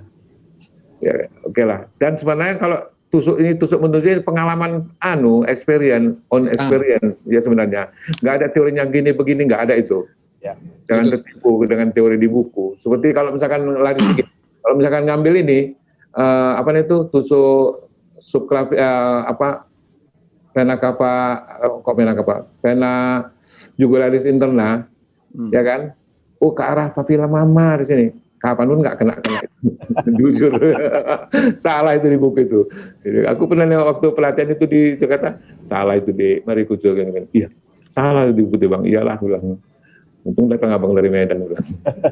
Oke Pak, silakan Bang. Oke baik, terima kasih. Ini saya mau agak sedikit melenceng, ada waktu sedikit soal median dan paramedian. Ini menarik juga sebenarnya karena ada banyak pasien postseksio yang mengeluhkan facet joint pain di L45. Itu cukup banyak kasusnya dan beberapa kali yang disalahkan adalah spinal anestesi. Dr. Nasman akan aman. Kenapa? Karena dia menyuntikkan di level 2. Walaupun paramedian. Dr. Hasanul juga aman di level bawah tapi nyusuknya median. Nah, ini kelebihan dan kekurangannya sebenarnya, karena kalau kita biasanya menjelaskan ke pasien yang low back pain atau dengan facet joint pain, kan itu di kanan kiri di paramedian itu kan. Iya. Nah, itu kita bisa, ini nyerinya di sini bukan karena suntikan saya. Kalau saya misalnya menyuntikkan di L45. Iya. Tapi kalau saya nyuntiknya di L2 lebih aman. Oh, saya nggak nyuntik di situ, Bu. Di bawah nih, di atas malah. Jadi ya itu sedikit itu intermezzo ya, tapi bahwa Betul, teknik ini juga penting. Dan teman-teman yang tadi bertanya mengenai bagaimana cara penyuntikan, saya kira nggak ada yang spesial ya, Dr. Nasman, Dr. Hasanul. Biasa aja. Malah kalau tadi dengan dosis yang kecil, mari kita gunakan sedikit barbotase. Ada satu pertanyaan mengenai shivering dengan menggigil. Apakah ada kaitannya? Saya kok masih nggak ada. Tadi jelaskan teman berdua, Dr. Nasman, Dr. Hasanul. Kalau saya dulu, karena saya ada menggigil 3 pasien, saya bingung ini, dari mana dia menggigilnya ya? Gigil tentu mungkin kalau vasodilatasi sangat, ya kan? Tapi ini kan nggak, kalau levobuy kan justru harusnya menggigilnya kurang. Karena bilang ini kan tidak kalau vasodilatasi ini. Kalau vasodilatasi benar, seperti BPKN misalnya, langsung vasodilatasi terjadi perbedaan temperatur luar dengan temperatur dengan luar, maka terjadi kompensasi dengan menggigil, kan seperti gitu teorinya. Kalau ini kan enggak ini, malah harusnya kan enggak. Tapi ada menggigil sampai 3 pasien ini dari 11 cases yang saya buat. Bisa bingung. Tapi mungkin ya karena fasilitasnya aja udah cara berpikir seperti itu. Kita kasih petidin, rescue 25 mg, selesai deh, aman. Kira-kira gitu. Oke. Ya, Dr. Nasman mungkin? Saya menggigil langsung nggak pernah. Jadi artinya ada pasien terus menggigil akibat spinlang. Yang ada saya udah sampai rumah, terus sore atau malam telepon, Pak, pasien yang ini, yang mana? Yang tadi SC pagi, kenapa menggigil? Loh, kok pagi? Kok udah pagi? Kok udah kasih petidin? Berapa? Kan kamu tahu kan di kota itu ada yang 1 ampul 10 cc, nah kasih 2 strip setengah gitu. 2 cc setengah, 25 mili gitu. Oh ya, udah habis itu nggak ada laporan lagi kayak gitu. Jadi yang langsung instan habis itu, alhamdulillah. Mungkin karena dosis kecil kali ya, mungkin saya nggak tahu nih. Nggak tahu itu. Tapi nggak ada kasusnya. Karena gini, laporan petidin untuk kan tiap bulan ada resep petidin. Itu petidin kita gunakan untuk yang lain, misalnya kuret atau apa gitu. Tapi yang nggak ada petidin itu dipakai ketika saya kolik renal, saya suntik sendiri loh. Cia. Enak petidin tuh 25. Awas, hati-hati. Enggak, bukan pemakai loh terus. Jadi kalau enggak ini pengalaman. Kalau ada kolik renal, saya impus karena perawatnya gugup, sini, kita pasang sini. Saya susu sendiri tuh, jadi saya terus saya kasih 25. Udah tuh. Aduh enak banget, dunia rasanya milik sendiri deh. Sakitnya. Memang kata orang pemakai, petidin paling enak katanya ya. Nggak tahu. Pemakai, katanya. Tanya untuk kolik. Saya akan batu ginjal udah 6 kali SWL. Oh iya ampun.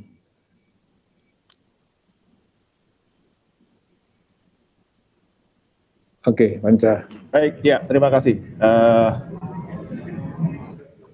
Oke, saya kira sebagian besar sudah disampaikan. Ada yang Panca dari yang puling-puling tadi, kira-kira ada polling tadi apa yang mau dijawabkan lagi? Nanti kita akan bahas terakhir ya. Ini terakhir juga ada sharing dari Dr. Budi Yulianto Sarim yang sudah menggunakan 3 tahun menggunakan levoglukan dan sudah aman pakai 10 mg levo, bedah memakai 20 mg, operasi 3-4 jam. Saya kira hampir semua pengalaman pengguna levobuvakain itu berhasil dengan baik, dengan aman. Dan saya juga bersyukur bahwa kita sudah bisa menyelesaikan diskusi kita. Mungkin saya mudah-mudahan saya nggak salah, sudah terjawab semua. Kalau panitia saya tersisa pertanyaan-pertanyaan, tolong disampaikan karena saya nangkep begitu. Pak Panca, silakan. Deksa waktu itu pernah bilang, saya ingat ya, dia nggak rekomen penambahan dextrose kalau takutnya sterilitas semacam lah. Iya. Pernah dulu Desa pernah bilang, saya ingat. Kalau ada efeknya nanti terjadi mislek, kena juga nanti levokannya itu dia, ya kan? Ya. Dokter Susilo, ada yang ingin disampaikan? Saya tadi ditelepon tapi. Iya. Jadi sebenarnya bukan menyampaikan, saya waktu lagi trial kita mau acara ini, saya minta kepada Dokter Hasanul untuk sesuai kemampuan yang luar biasa untuk bercerita paling nggak 5 menit. Setelah itu Dokter Panca silakan tutup. Karena ini penting buat audiens yang begini banyak untuk dengar cerita Dokter Hasanul. Oh, cerita yang mana nih? Aduh. Lucu. Yang disukai oleh Hasanul, yang paling populer saat ini kali. Yang lucu. Ini kalau ditanya gini, tolong ini agak lupa gue loh. Tapi inilah. Tunggu sebentar, Dokter Hasanul. Ya. Sebelum Dokter Hasanul bercerita dan saya akan tutup, saya minta satu polling terakhir. Ya. Silakan, Dr. Krisha, sampaikan. Polling terakhir kita, pertanyaan terakhir, silakan. Baik, ini setelah kita ikut acara ini, teman sejawat sekalian, apakah akan menggunakan Levo Bivakain? Jawabannya itu iya, mau menggunakan atau tidak atau belum sama aja. Atau yang ketiga, masih mempertimbangkan, masih dipertimbangkan. Tolong dijawab. Silakan. Jawab sejujurnya. Karena jawaban ini akan menentukan pekerjaan tim teman-teman dari Deksa. Boleh? Silakan. Ya, hasilnya bagaimana? Wah, ini meningkat nih dari tadi 51% pengguna Levo Bivakain, sekarang menjadi 61%, dan ada PR dari untuk Deksa adalah 35% ini harus dijelaskan kembali. Silakan, mari teman-teman dari Deksa. Boleh bawa Dr. Nasman, boleh bawa Dr. Hasanul untuk memberikan penjelasan, tetapi saya bersyukur bahwa sebagian sudah mendapatkan edukasi melalui pengalaman, melalui sharing. Dan silakan Dr. Hasanul yang akan bercerita. Oke, kita cerita di dunia kedokteran bukan boleh Pancaya tentang sperma, boleh ya, sperma. Oh ya, boleh, silakan. Asal tidak menyebut nama orang, nggak apa-apa. Nah, sperma kan semuanya punya dong, ya kan? Sperma siapapun nggak boleh kita sebut, oke lah. Jadi ada gini, sperma ini rupanya masing-masing udah tahu sebelum dilakukan, mengalami ejakulasi. Udah tahu orang itu bahasanya hanya satu sperma yang akan dapat ovum. Wah, maka orang ini kompetisi lah ini kan. Ada yang latihan angkat besi, lari pagi, goes segala macam untuk ketahanan itu, minum susu segala macam lah sperma ini biar kuat. Latihan itu pada hari ejakulasinya, wah masing-masing lah juta-juta itu lari berenang cepat-cepat. Tapi ada satu yang jago, mak jago kelabang nih kata adik-adiknya. Udah menang lah dia duluan. Ke depan dia terus sampai menang. Gak berapa lama, balik lagi deh. Kok cepat kali balik bang? Mana ovum bang? Apa yang ovum deh? Feses di depan ya. Oke. Terus sekali waktu gini, bang, apa dek? Gak usah kita lomba-lombaan bang, baris-baris saja kita sama-sama. Kalau cari ovum boleh, pasti diejakulasi kan baris-baris tuh. Baris-baris, cari ovum, senang-senang, main-main. Enak gini bang, enak lah, tenang lah. Tapi bang, kok lama kali belum sampai-sampai? Ntar kita dulu ke depan gitu ya. Masih lama dek, kenapa bang? Baru sampai tonsil katanya. Udah cukup ya, boleh ya? Ya ini baru sedikit nih ya. Tenang Dr. Osman. Nah ini cerita yang lain lagi ya.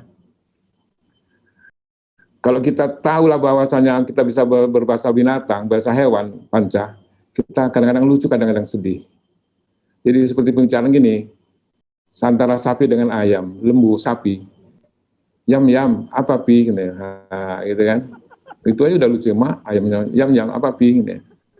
Kok sedih kali aku nggak kau, apa nggak sedih, pi, kenapa? Kawanku yang satu pecah telur, nih, sama-sama lahir dunia ini, udah dipotong sama orang itu katanya. Sama bosku ini, kenapa? Dimasukkan ke kuali minyak panas, ngeri kali, aku udah mati lentor entah besok lah katanya, karena kami seumur. Kau enak, kau jelas nasibmu, aku nggak jelas-jelas nasibku ini, kenapa? Tiap pagi aku diperas-peras tetekku, tapi nggak dikawinin juga katanya. So, heran aku dengan manusia ini, entah surga gitu. Jadi sapi gila tuh nanti. Udah. Cukup ya, Susilo, cukup loh. Ada yang lain mau cerita lagi, yang lain ini sur juga ini. Gini, tambah Panca boleh tambah ya? Masih ada waktu Panca? Masih ada. Boleh satu ya. Monggo Masih ada ya? silahkan. Iya, masih boleh. Oh, udah mau ada video. Ini, aku punya kawan, ya kan, punya kawan 3 orang, si Parto, Parman, sama Pak Ijo. Datang ke Medan, ku bawalah ke makan durian, ucok durian. Jam 11 malam ku pulangkan, menginap di JW Marriott di lantai 26, muak suite room, ya kan. Kayak ini loh. Terus ku antara ketiga orang ini pulang, mati lampu. Pas mau naik lift mati lampu. Udah tunggulah beres ini. Udah itu hiduplah genset kan, hidup gede. Meledak lagi. Tunggu setengah nggak siap, nggak beres juga. Udahlah kami naik tangga aja lah. Naik 26 tiket tuh naik tangga nggak apa-apa lah bang. Cuman lah katanya udah ngantuk kali udah katanya kan. Udah itu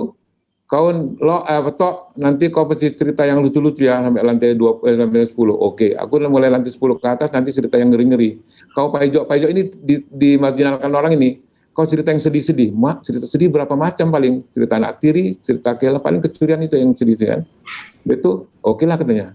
Pas lantai ketiga, ada yang sedih mau kuceritakan ini. Kon koe katanya. Orang itu bilang, nanti katanya. Kau kan nanti setelah lantai 20. Ini nanti aja kuceritaan, iyalah. Udah sampai lantai 20 lah, ngos-ngosan, udah ceritakanlah sekarang, tadi semangat kali. Oke, jadi kuceritakan juga, ceritakanlah. Apa ceritanya? Bro? Kunci kamar kita ketinggalan di bawah katanya. Aduh.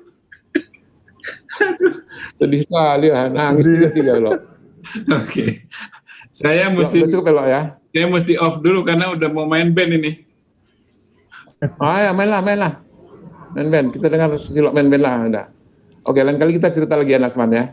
Sip, mantap. Nanti kita gabung di Padang main band. Siap. Edi. Terima kasih. Oke, terima kasih Dr. Hasanul.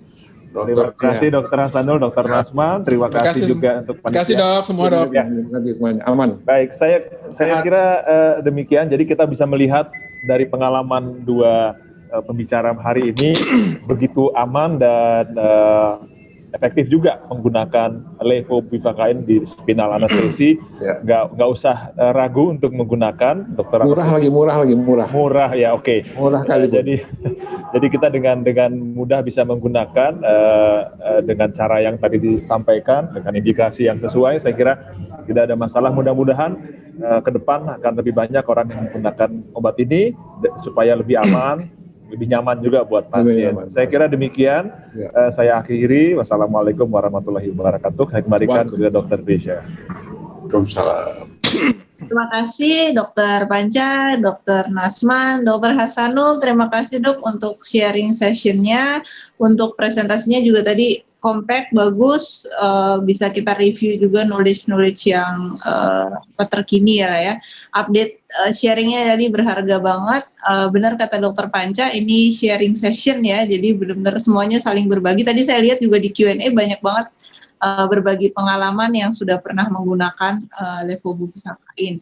Terima kasih sekali lagi kepada Dexa Medica yang mensponsori sesi ini. Acara selanjutnya ini juga yang tidak kalah ditunggu-tunggu, itu adalah music session atau music break, ini oleh Dr. Susilo. Jangan kemana-mana, setelah itu kita masih ada satu sesi sore lagi, akan membicarakan perioperative medicine, khususnya itu tentang ERAS nih ya. Tadi udah bahas sedikit tentang ERAS di sesi ini, nanti kita lanjut lagi ke next session, nanti kita membicarakan